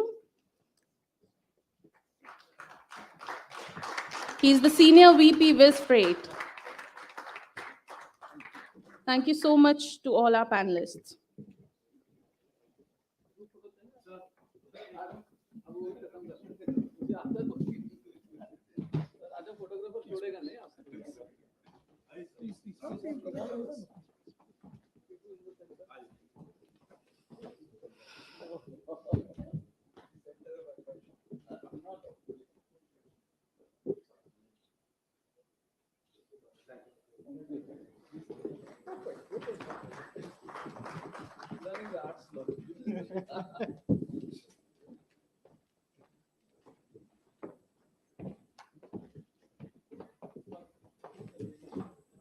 Okay, so I think now is the time for me to introduce myself. My name is Rachayita, and on behalf of Logistics Insider and PhD CCI, I welcome you all once again to the IILSC 2022. It's wonderful seeing you all here.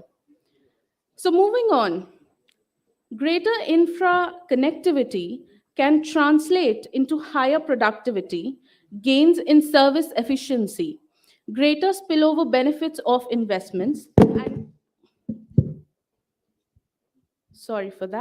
and growth in trade.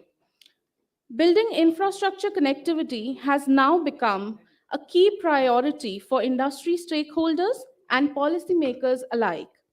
Logistics being considered as the backbone of any economy, especially that of India, it is cardinal that we eliminate all shortcomings in the supporting infrastructure. Our panelists today will give an insight into the infra situation of their own respective sectors and discuss the remedial actions to the lacunae that hamper an effective supply chain. This panel is sponsored by Jeena and Company. So before we begin, let's watch a small video from them. Can we have the Jeena and Company video, please?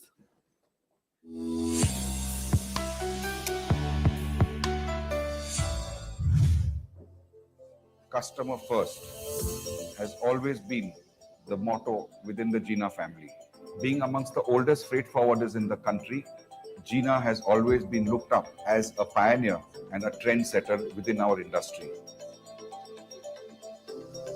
We monitor the ports, we monitor the customs, we monitor the airlines and shipping lines. We really see that they deliver what they promise. So we go beyond our call of duty. We believe in excellence.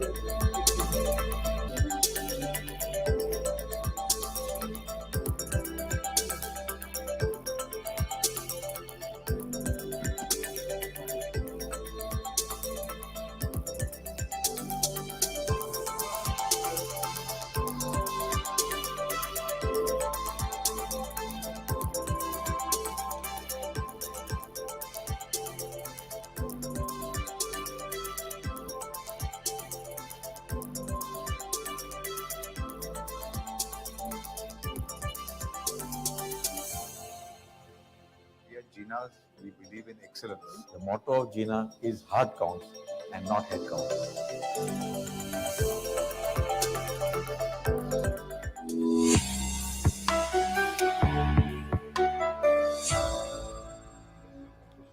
All right, amazing. Can we have a round of applause for that, please?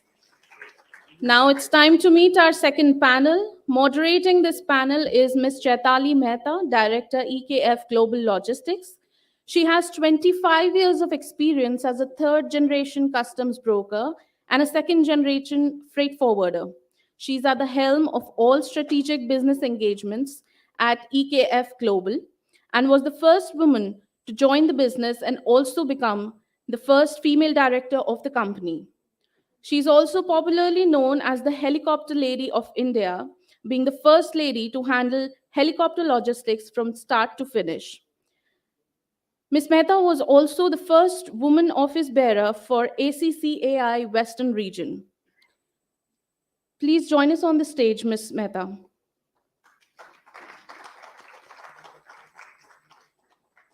And now for our speakers, we have Mr. Umesh Madhyan, VP Logistics, Hindustan Coca-Cola Beverages. Please give him a round of applause. We have Mr. Cyrus Kadgara, President ACFI and partner Jeena and Company. Let's keep the applause going.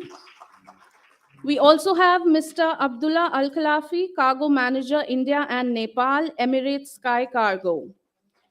And last but not the least, we have Mr. Ramesh Mamidala, Chief Cargo Officer, Adani Airports.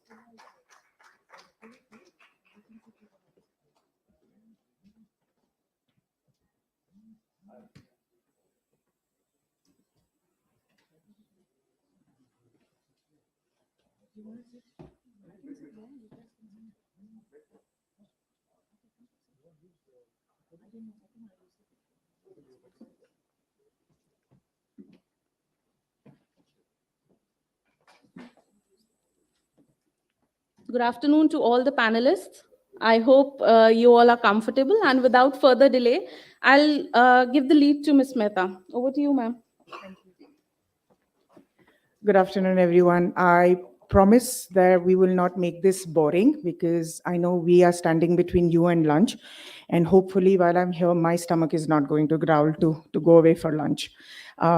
Thank you very much for joining us. Our panel is small, but I'm definitely sure that it's going to be interesting. First of all, would like to say thank you to Logistics Insider and PhD for conducting a wonderful session and very interesting topics. May I take this opportunity to ask my panelists to introduce themselves, starting with Mr. Ramesh.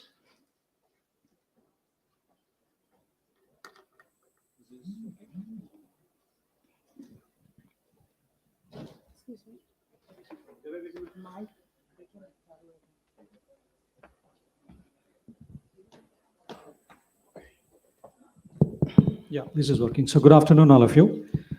Thank you, Chetali. Also thank PhD for organizing this conference and inviting Adani Airports and inviting me to represent Adani Airports into this. Very quick introduction. My name is Ramesh Mamitala. I work with Adani Airports and I head Adani Airports cargo as well as ground handling. Since we have very limited time, I leave with this. Cyrus. I'm Cyrus Kadgara, partner of Jeena and Company, and I'm also the president of ACFI, Air Cargo Forum India. Abdullah Al-Khalafi, I look after India and Nepal for Emirates Sky Cargo. Thank you. Umesh. My name is this, and I'm sitting in the right place. So my name is Umesh. I am from Coca-Cola, and I also preside the CVSCL, the Chamber of Visionary Supply Chain Leaders, which is based out of Gurgaon. Thank you. Thank you very much. We have a very interesting mixed set of panelists.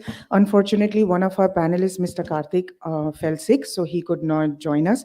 May I take this, may I request each one of you, we've heard a lot of interesting things from morning. A little bit concerns our infrastructure also. But before we get into the depth of it, may I request each one of you to give us one line on what you think of infrastructure to logistics and what is it that you're expecting? Just one line each. We can start with Umesh. Okay. But you want one line only? Okay. I have no problem. The audience has to be more interactive. I'm a little worried. So please, if we can have some smiles and maybe as and when they talk, do a little bit of clapping, because I'll be very honest. This is my first major session for moderating. My father is watching from Bombay. So if you all are not going to be interactive, he's going to think I'm doing a bad job. So for the sake of my father and my reputation, thank you. Thank you. So we heard a lot on infrastructure plans, majorly also by the government. My one bit would be that there is a lot of scope in Indian infrastructure if we talk about cost. And there's a lot of scope in terms of automation, in terms of digitization. There are a lot many cases or examples which I would want to give over the next 45 minutes and make sure that we share those practices. And I would urge everyone in the panel also to share those examples on infra, which India needs, not only from a service standpoint or a cost standpoint, also sustainability overall. I guess when we speak of infra, two important points, capacity and efficiency. Over the previous panel, cost was discussed a lot, and I get worried a little because we get hit first when it comes to cost reduction, first and last. So I guess if we sum it down, it's around capacity and how smooth the goods flow in and out of these airports. Thank you. Thank you. Cyrus? I'm going to change my stance. I'm going to say something what Abdullah's just reminding me of. When you talk about infrastructure, now I'm going to make a promo for you. The airline infrastructure. I mean, it's just ridiculous. The costliest commodity in the world is an aircraft. You can't have anything more costlier than that. Then the fuel costs are 40 to 50%. The running costs are so high. Then after all that, the maintenance of an aircraft, it's unbelievable what they have to do to maintain an aircraft. And then just because I work for the airline, I have to be paid the highest. Right? So when you talk about infrastructure, look at what's going on this side. When that's the we don't realize what goes into the cost of infrastructure. Likewise, even the shipping lines have their own thing. They are one of the costliest items in the world, what we are dealing with. And then everybody is looking at how to save the cost. Yes, everybody is looking at cost saving. It's a change that where we have to have a very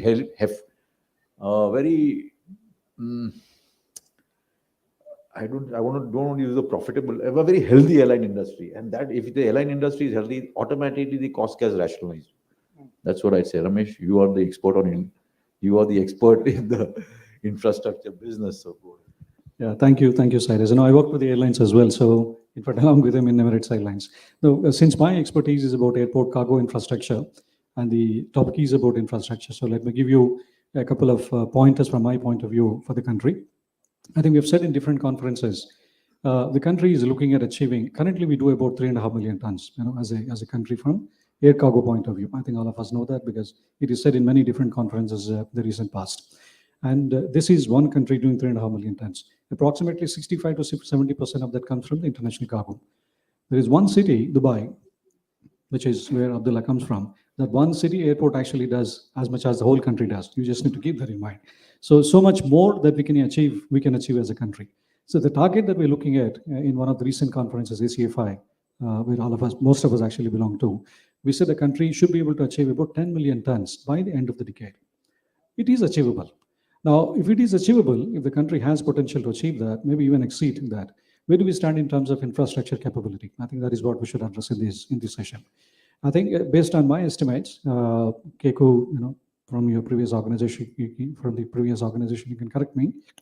I think as a country, we have a total capability to manage about 5 million tons at this stage. Most of the airports are expanding, including Airport Authority cargo divisions. So, but we have something like 6 to 7 years to build the facilities, expand the capacity to meet the extra 5 million tons capacity that we don't currently have.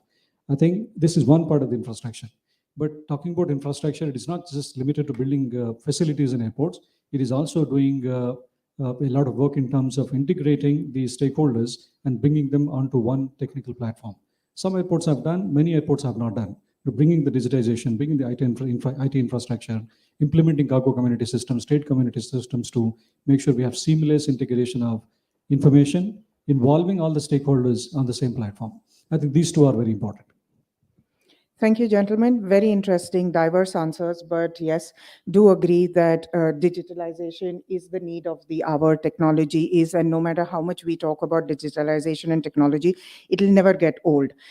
Coming to that, one of the questions I wanted to ask all of you individually as panelists was that I know COVID has been done to death, and we've discussed all of this. But there is also something positive that has come out of COVID. So, and all of you represent different industries, part of the logistics, maritime and transport. So may we have your feedback on what was that one positive aspect that came out of COVID that you have understood and you have inculcated in your companies, and you would want your industry also to do? I think one wonderful thing happened to airport cargo on the airline cargo as well, because that industry, air cargo industry, came out to be the savior for the entire globe, not just for the country. But the airlines continue to operate cargo operations, although the passengers were not flying. Many airlines, including Emirates Airlines, they converted the passenger aircrafts into cargo on-seat aircrafts. Obviously, freighters continue to run across the globe.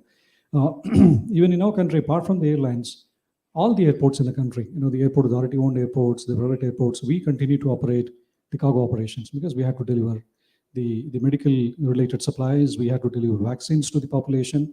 And I think in one of the previous sessions, when somebody talked about some of the staff losing lives as well. So it did happen actually in our operations as well. But one great thing that happened, apart from the sacrifices that the staff made and the families made, is the efficiency with which we worked across the country.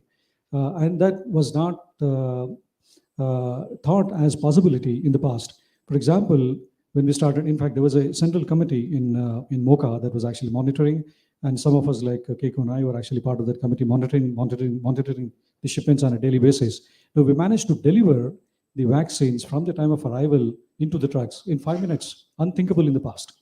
And how did it happen? Because people were passionate, people were proactive, they passed on information proactively from one entity to the other entity, and more than anything, committed level of services is what we got from the staff. So suddenly we started believing, where somebody said 4 days, 5 days, Satish said in the past session, but then from 4-5 days, even domestic, for example, we used to deliver in 120 minutes, but then it was 5 minutes, 10 minutes is what we saw in those days. So the big lesson is, with limited infrastructure, with whatever constraint that we had during the time, but if people wanted to deliver, they managed to deliver in 5 to 10 minutes. Now, it is possible, is what we understood. But the challenge now is how we can take that competency forward and make sure we do that year after year, decade after decade and make sure air cargo grows substantially in this country. Thank you. Cyrus? Thanks, Ramesh. Short, COVID just brought air cargo into the limelight worldwide. Since COVID, since air cargo saved the whole world transporting viruses, air cargo got this full recognition so fast. There was always air cargo available, but worldwide recognition only got there after COVID. The Ministry of Civil Aviation, the Prime Minister, everyone got involved in this whole movement. My friend Keku here, he was the control tower for the COVID when he was at I-class, but that's what COVID got us. Secondly, COVID, what we could not do in 10 years, within COVID, we did in 1 year. That was going almost paperless or contactless or something. So these are the two main factors, I would say, what was the positive outcomes of COVID. But I will take this opportunity before Abdullah to say that when people said we had issues in Bombay when we couldn't get our staff to work, and we were made to explain as to what is our job, as to why they needed railway passes or why they needed to come by bus when it was not possible to arrange cars for them. My statement was that, you say the doctors and the nurses and the hospitals save people and the pharma companies made the vaccines which save people.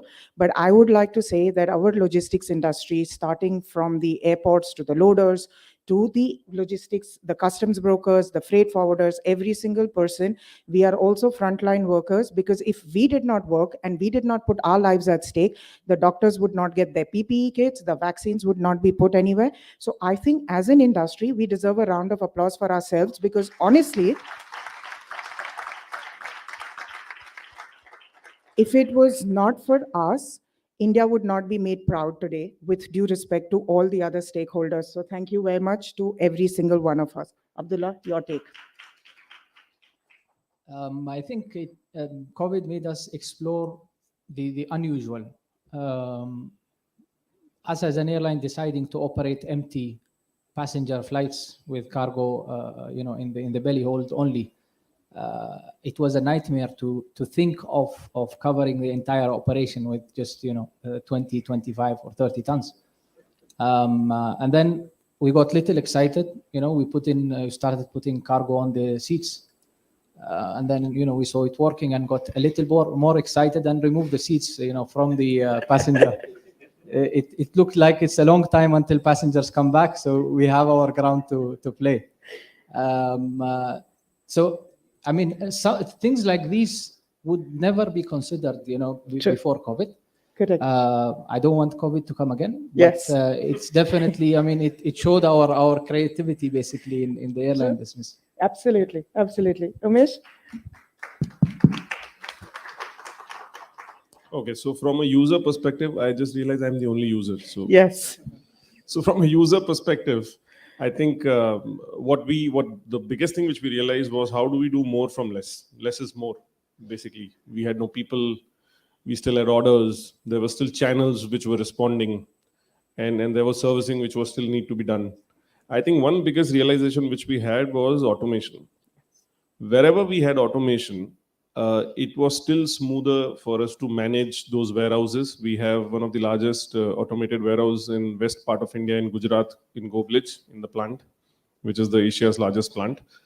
And we do about more than 400 pallets per hour with less than about 40 people. Otherwise, on a manual warehouse, you would need close to about 350 people to run that warehouse. And how we were able to continuously get throughput out of the warehouse, still do order processing, loading, all of it through that solution was the biggest eye-opener for us.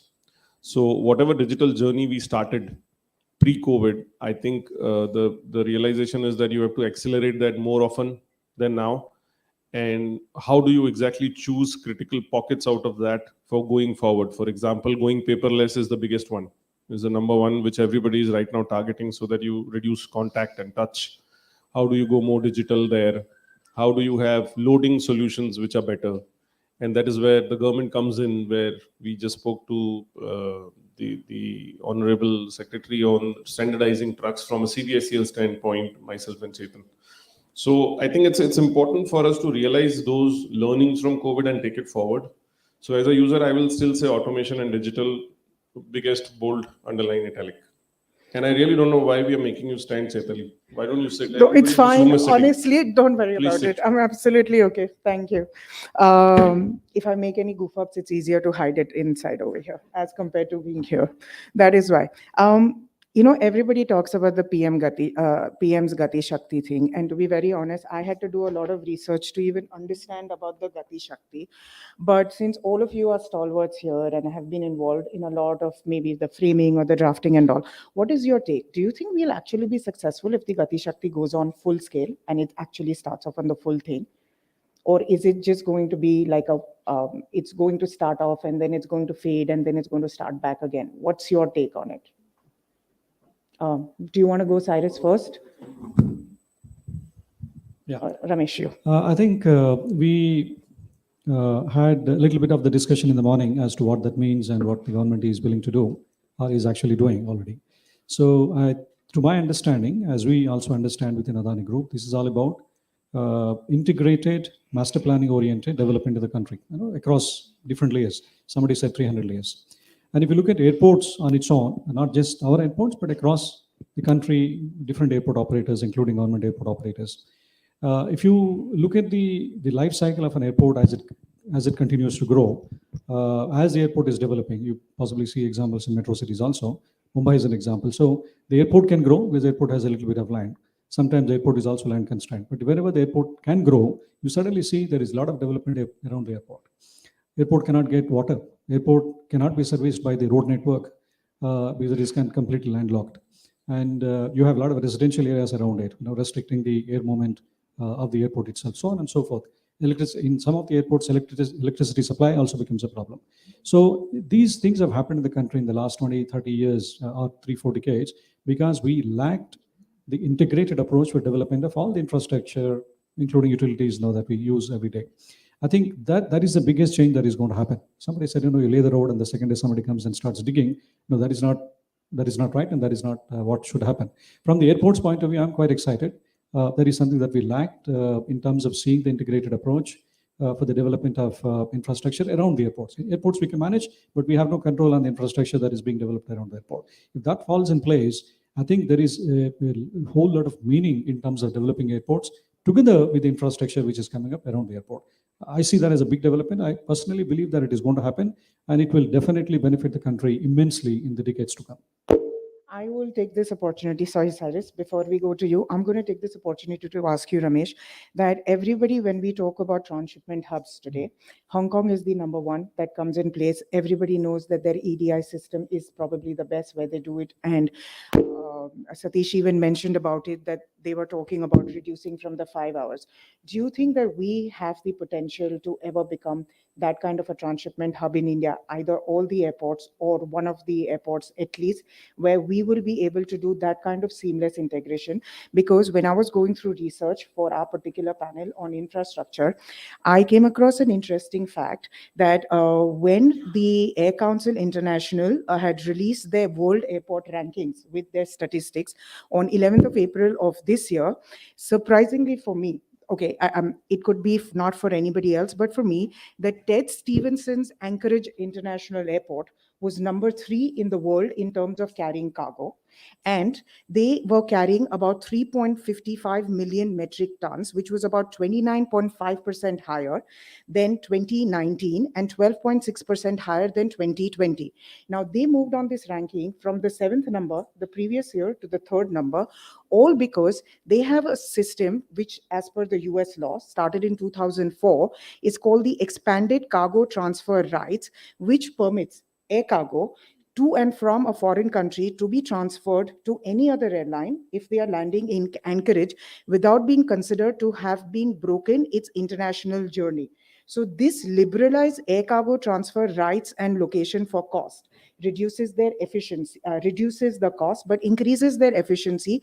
And considering that we all think that Alaska is at one point of America, surprisingly, it's only 9 hours away from 90% of the industrialized world.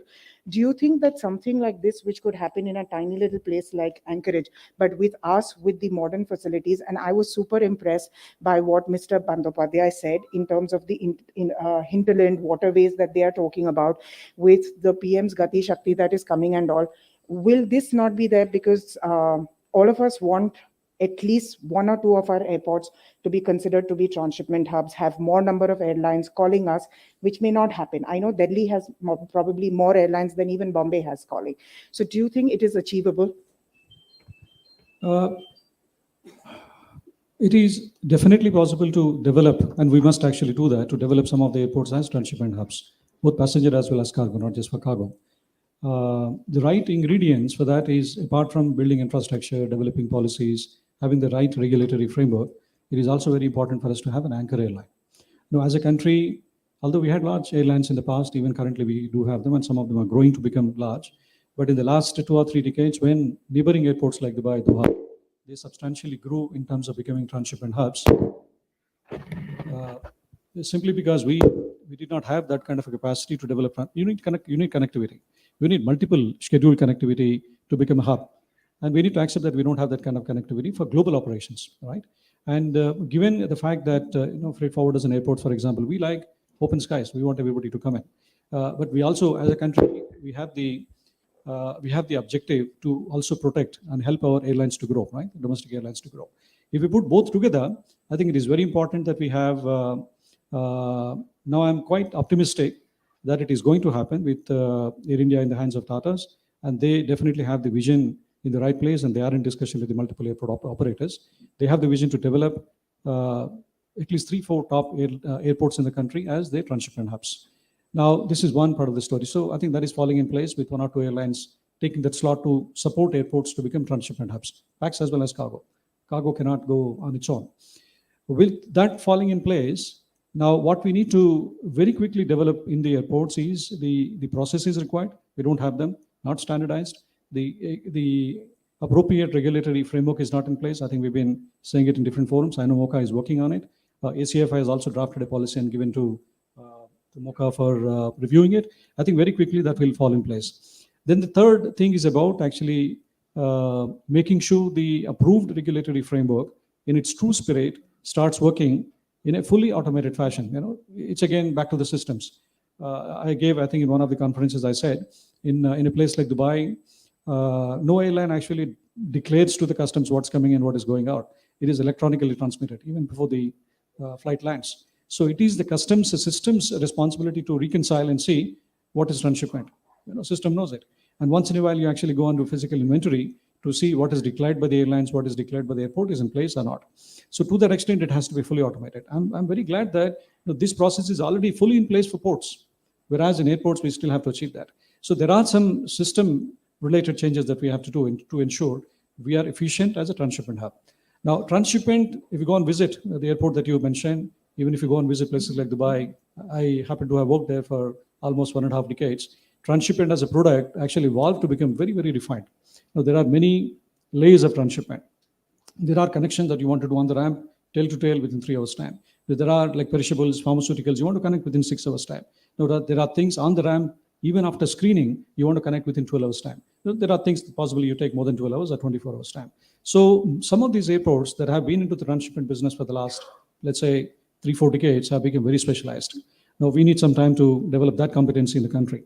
That may take about a decade or so, but we understand what has to be done. We can quickly develop that competency and become very successful in terms of transshipment. So there are many things that have to be done. But I think we know what needs to be done. I think we are thinking on the right direction, in the right direction. I'm pretty confident, if not all the airports, at least 3-4 top airports will become transshipment hubs. It doesn't mean 87%, which is what Dubai does. For example, Delhi is already about 6-7%. It used to be 0 a decade ago.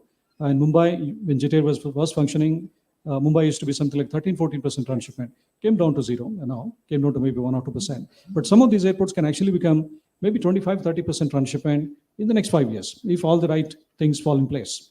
And then eventually, a decade later, for the 10 million to happen, obviously we need to have at least 30% transshipment in the major airports. Otherwise, we as a country cannot do 10 million tons.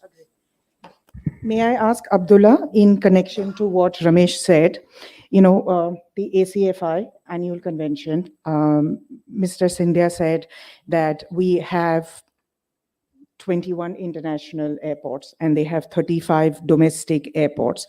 And they were looking at setting up more cargo terminals. So in connection to the transshipment hubs of the main international ones and connecting 2-tier and 3-tier cities to the 1-tier cities, what's your take on it? Because you are an airline, you operate to some of the maximum number of airports that we have.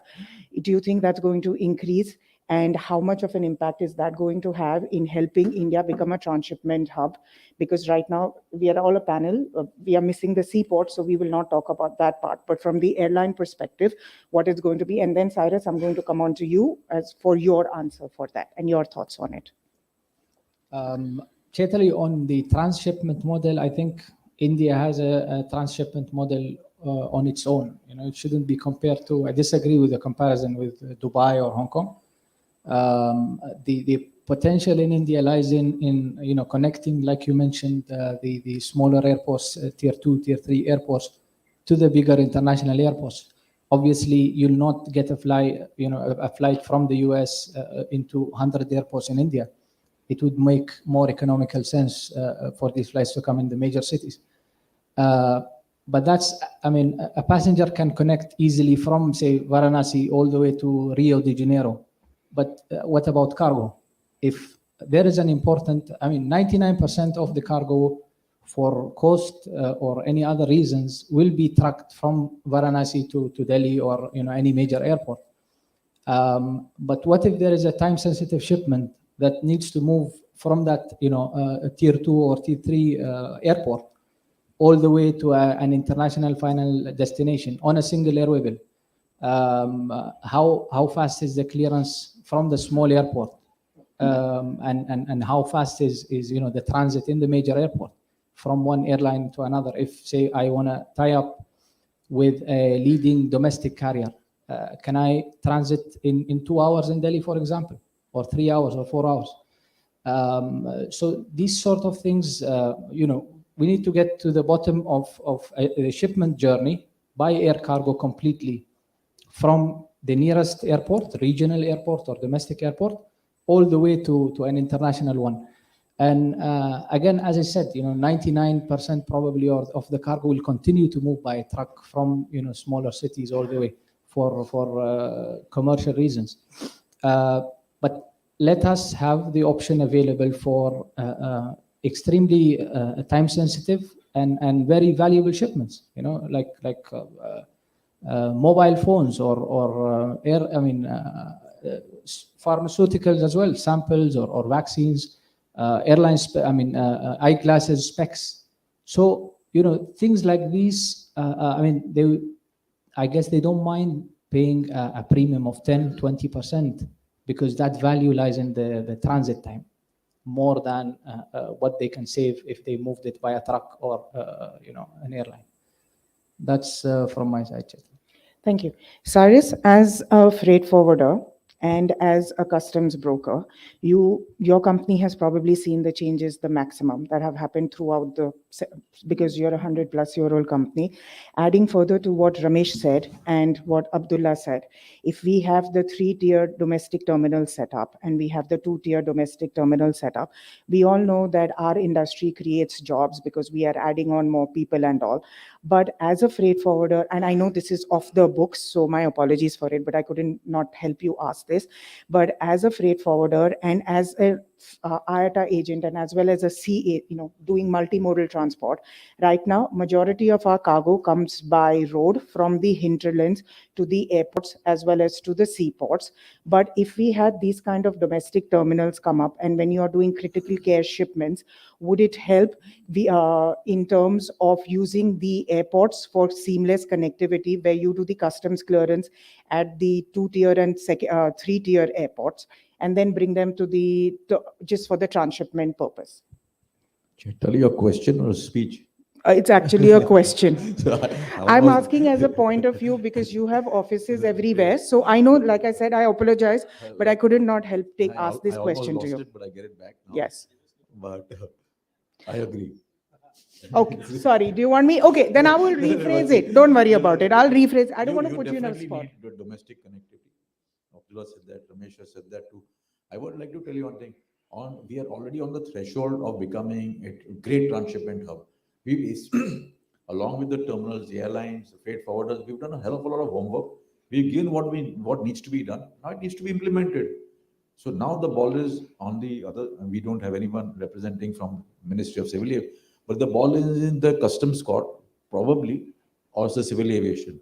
They need to make the call how to go ahead. All the work is done. I don't think we need to do any more work. If we just implement what we have done, we are there. Perfect. Thank you very much. One question to all of you. If there was a genie and the government of India decided to grant one wish to your company or to your industry, what was that wish going to be? Should the government of India decide that we are going to become genie and give you Aladdin's lamp? Yes, we'll ask Jeena, starting off with you. Well, we've already done 122 years. I don't know if we can double that or not. But the genie for the trade would be, I think, digital, finished. Really? Paperless, digital, that's it. Completely That's it. digital. Go digital. I'd like, Umesh, you need to comment on this because we have it very most difficult is to get a digital invoice from a shipper. So I don't want to instigate this thing, but is there a real difficulty in getting digital invoices? You guys are, I'm sure Coke over the world is doing it digitally, but in India, somewhere, we just can't get this done. Yeah, so we are digital EPOD, digital invoice, digital ASN, digital everything. We are already digital. But yeah, I think digital is one big need, which I would agree. But more from a user standpoint, also to your earlier question on Gati Shakti, I think one piece which is still missing somewhere is how do we standardize trucks? What do we do of improving asset utilization of trucks in India? We have 8.5 million trucks in India. The average running of these trucks is about 250 kilometers per day versus in Australia of 450, Germany 550, US probably 600. So how do we exactly ensure that we make this process of loading, unloading more automated? Today, we at Coke in India do almost 90% of loading palletized. We don't load cases. And we load a lot. We do more than 7,000 shipments per day. That's our peak. And mostly 80 to 90% of them is only pallet loading and not case loading. So I think there's a lot of scope there on how do we create an ecosystem infrastructure where trucks are 10 pallet trucks, 12 pallet trucks, 20, 40, and so on, rather than a 19 feet, 17 and a half feet, 20 and a half feet. When we started this, we did a study in India and we found there are 720 dimensions of trucks in India available. Wow. And the standard in Australia is probably 6 type of trucks is what they get. So whatever you want to move, choose your truck and just move. So today we don't know exactly the truck which we have called for, which is reporting on the docks. It's 20 feet or 19 feet. So what do we load? We really don't know. So I think that is one big scope which I would expect the government of India to work on. And I think this is the government which is also listening and talking to industry, to be fair, right? On your question on PM Gati Shakti, I am super confident personally that there will be change. There will be change on warehousing, definitely domestic. I can talk more on domestic and you have stalwarts for international. But from a domestic standpoint, transport, roadways, we saw waterways, the plan is solid. We as CVSEL also have done a little bit of input to that policy which came in earlier. And I think the plan is very solid. What we need to only see is when and what is the pace of executing it. I think that is something which can be a little better. But the plan is real solid. So my genie question could be only transportation standardization in India on the roads. Interesting. Abdullah, for you? I would ask for 24/7 clearance. I mean, that's not necessarily just to the government, but the entire industry. We've got unutilized airline capacity, like Keiko mentioned, and unutilized infrastructure as well. So during the day, a lot of hours, the airports are not utilized. In addition to Sundays and second Saturdays. Yes. So a lot of output is lost because of that. Thank you. And Ramesh? From the airport's point of view, some of the airports that we have, and for Adani airports, We have 50 years concession.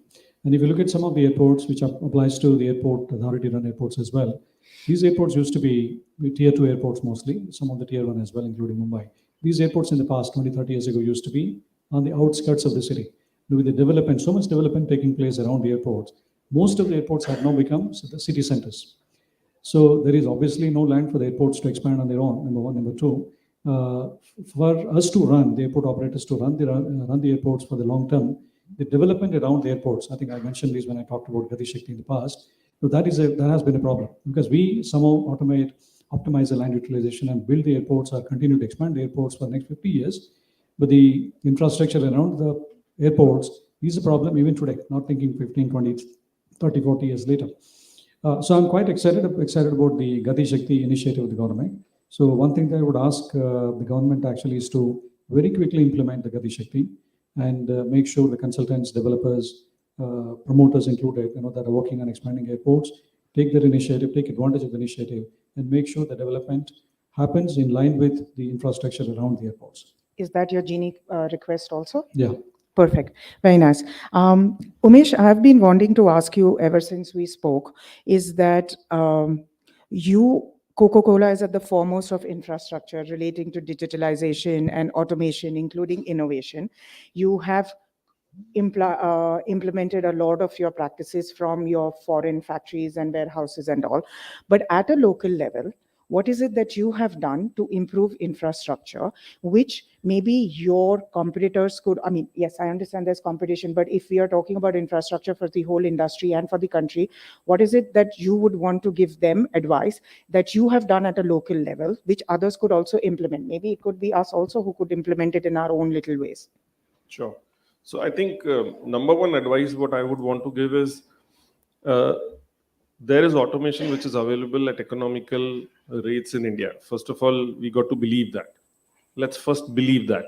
People do not believe. When I spoke about the ASRS automation which we have in Gujarat, in Goblej, I saw eyebrows going up, right?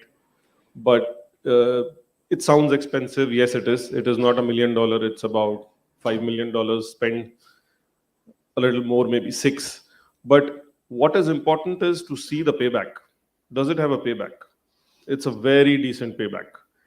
Now, let me give you one more example. What do you think of a solution which loads 1,000 cases manually with touch of a button in less than 3 minutes? Expensive? No. Less than 12 months payback in most cases. And it is worth it. So we have 6 of them in India, in 6 different sites, I mean, not in one site. So all 6 different sites, we started one in West Bengal, we replicated all, and now almost every state has it. Large facilities have it. We would have about 6 more probably in the next 2 years. So there are these solutions. First of all, they are available. They can be made in India. They can be economical. There's nothing to scare about these investments. They sound scary, but they're not scary. They have a payback. Point number 2, I think payback should be more holistic. There are 2 kinds of paybacks. One is a quantity payback, which is basically you have to see running across P&L lines. It need not be a logistics line, for example. It could fall under sales, for example. It could fall under manufacturing, so on and so forth. Every automation has a business case. More so, new age automation and technologies have business cases beyond P&L lines. So you have to make a holistic business case. That is part 1. Part 2 is the qualitative benefit. For example, managing labor or increasing minimum wages, etc., is going to become a problem going forward. Handling will not be easy. I'm not saying get rid of labor. I'm not saying that. All I'm saying is your cost, which is today a cost, could be tomorrow 2x or 1.5x. So that's how ahead of the curve installation, I think, of these solutions is important. And third last advice is wherever you have a problem, I think it's important to be creative in applying the right technology to that problem. So Forbes did this study about a couple of years back where they said that way back in 2010, 2015, if you rate number of 10 skills you need in a logistician, last was creativity. Today it is number 1. That's what the study was. Today the number 1 skill you need is people to be creative. Not creative to be drawing trucks, right? obviously creative to be applying the right solution available in the market, the right tech, and make sure that you solve the right problem. For example, today RFID and RFID readers for managing trucks inside a yard, a long yard, imagine a 300 trucks yard, is a standard solution. A IoT sensor is 1/4 of that solution. We have it in our sites. We use IoT sensors instead of readers, which are mounted on the ground. And when the truck comes in, docks in and docks out, we can read whether the dock is available or not. And that's how the security guy sends the next truck. And you keep on rotating in a single piece flow, get throughput, etc., etc. So I think these are my 3 advices which are important for you if you want to start your journey on automation stroke digitization. I have one question for you before we move on to the other panelists, is that you're the president of the CVSCL, the Chamber of Visionary Supply Chain Leaders with 36 members as 36 companies as members. Since we had supply chain being represented in the earlier session, I thought it was interesting to ask you and important. How are you all making an impact on changing the infrastructure related to the supply chain? Because Cyrus, I, Abdullah, we are all from the logistics side. I mean, we like hardcore logistics, but you all are from the supply chain, and there's generally an interchange of, logistics and supply chain. But now with these sessions where we are having dedicated, what is it that you guys do differently that is helping your contemporaries and the people in the supply chain companies who are doing imports and all helping it? Right. So I think 4 broad pillars of CVSCL. Number 1, best practice sharing. So we share a lot. We share to the extent where we can also jointly within organization negotiate together with a vendor if there is a solution which makes sense. So that's number 1, our best practice sharing pillar which works. Number 2, there is a lot of work which we try and do in terms of sharing advocacy on draft policies. So we work very closely with the machinery in the government and try and see how we can build a collective expertise which we have amongst these 36 companies and share that for them to improve on. Number 3, we do a lot of joint collaborations. For example, Warehouses Association of India is something which we tied up with. And that's what we are working on with them in ensuring we support them in every work for every state they do. For example, there is a meeting with Karnataka government on warehousing. So we give them those ideas of what we can do and how we can improve and how we can automate, etc., and increase throughput. And number 4, we are working with academia as well. So we have a partnership with XLRI, and we are trying to have a lot of inculcation of change management, innovation, etc., from grassroots at the student level. How do we actually get that training to them? How do we, offer them that, okay, you do a 2 months offsite with Coca-Cola in one of the plants. Let them see how we solve problems. Let them see how we innovate, how we do all of this stuff, so that becomes a mechanism. Because see, any tech you teach to students today is going to be obsolete 6 months from now. So it's more the mindset which you got to teach rather than the tech. So IoT today is IoT. It raises eyebrows, but I don't know what it will be after 6 months. It will be something else. So that's broadly at CVSCL what we do. So far, satisfied with what the impact is. I would urge everyone to please visit cvscl.org and make yourself a member and contribute overall, not only for your company, but overall for the fraternity and the industry. Thank you. Thank you. Cyrus, traditionally we have 4 forms of logistics, rather modes of transport. We always talk about air, we talk about land, we talk about ocean. But one that we don't really talk about is the rail transport. We have railway transport available. Now, Indian Railways has a huge potential to become a big player, but we don't have too many takers for this. Is there, what's your opinion and what can be done? Because if somebody, and we've been asked this question as a company before, will you do rail transport? And my first answer is, no, I don't want to do it, kind of a thing. Rail transport is very important. Yes, it is. I know. We are major doing rail. I mean, all from ICDs.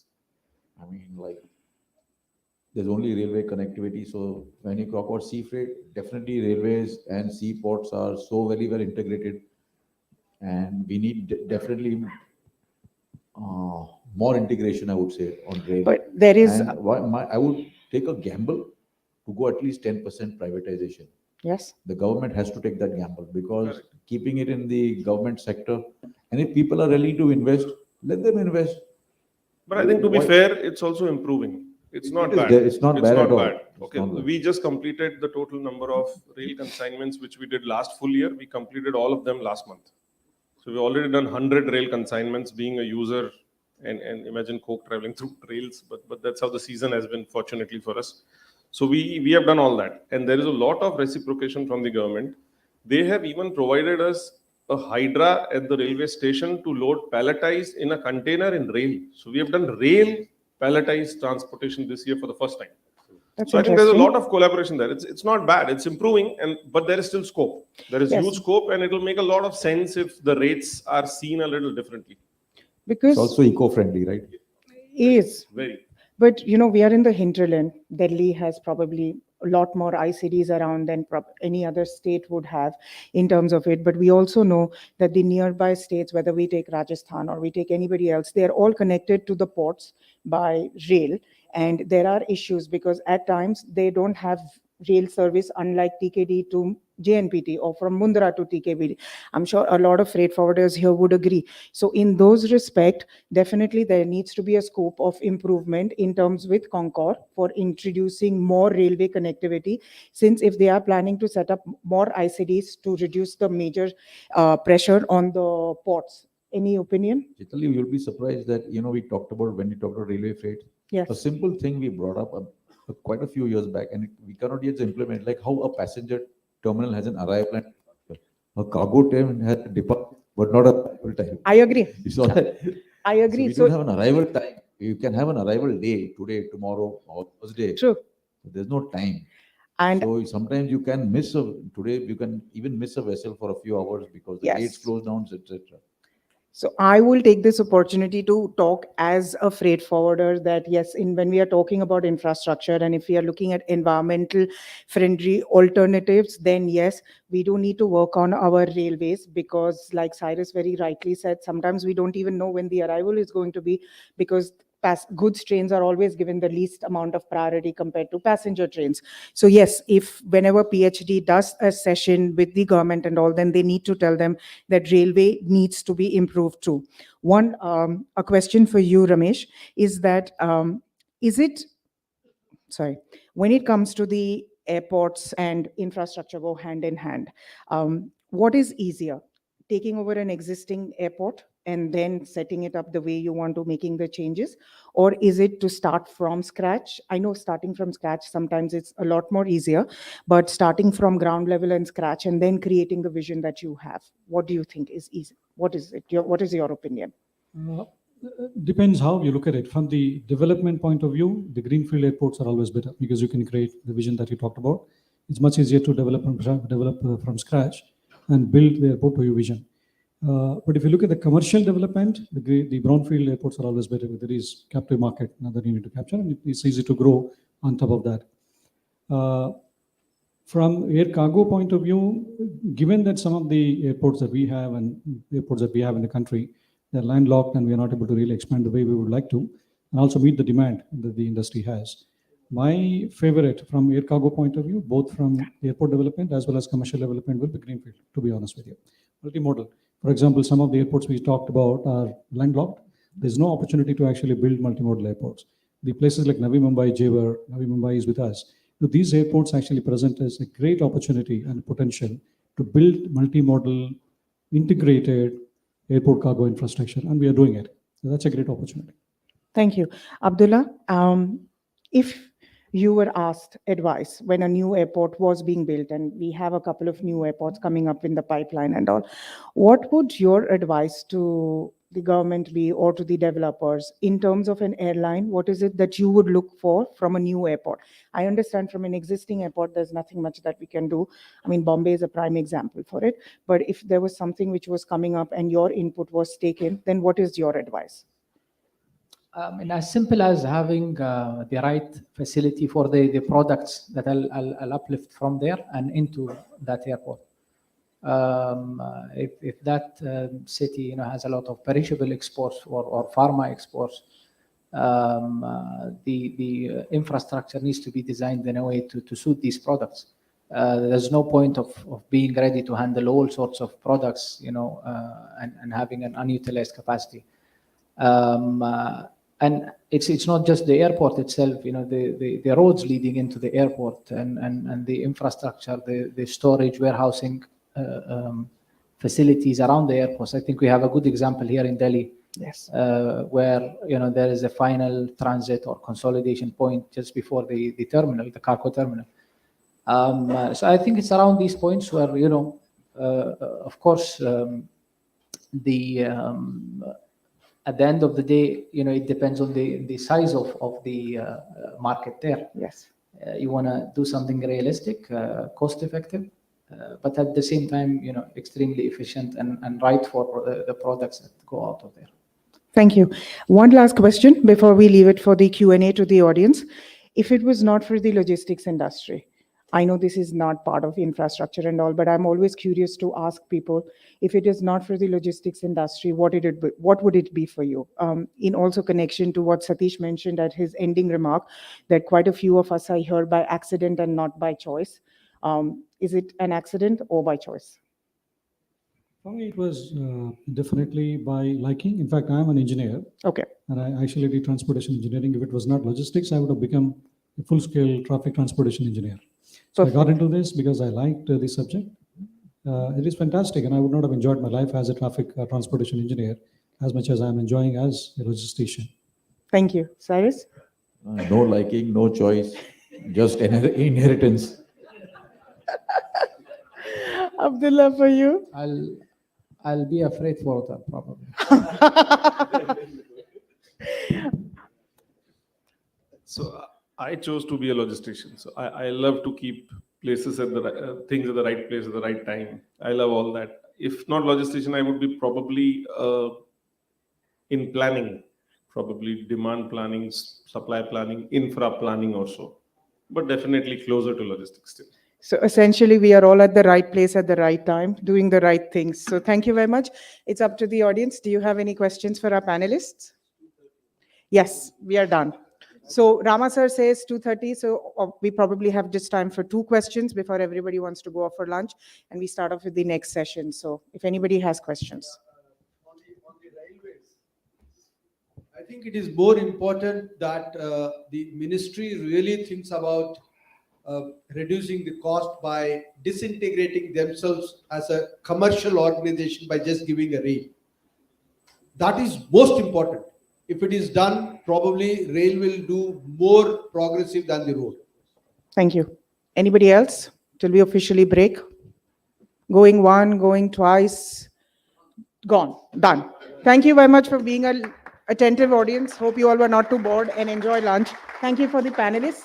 Lovely question. And Cyrus, sorry. Thank you so much to our panelists and especially to our audience for being such patient ones. Okay, so before we break for lunch, I'd like to call on the stage Captain Malik, the Chief Relationship Officer of Skyways Group, to felicitate the speakers.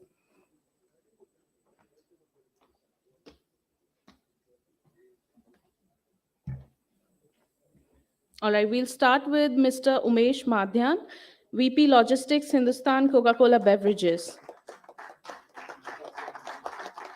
Next up, we have Mr. Cyrus Kadgara, President ACFI and partner Jeena and Company.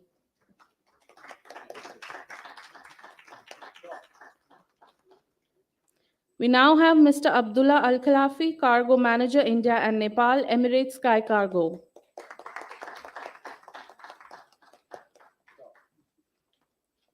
And finally, Mr. Ramesh Mamedala, Chief Cargo Officer, Adani Airports.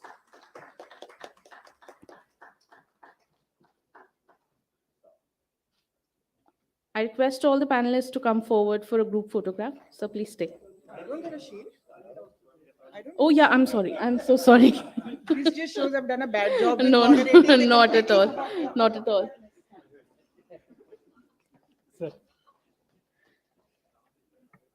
We have Ms. Chaitali Mehta, Director, EKF Global Logistics.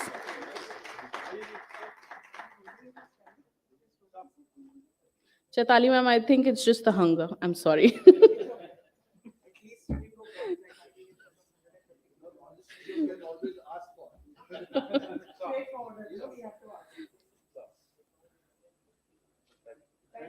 Thank you so much to all of you.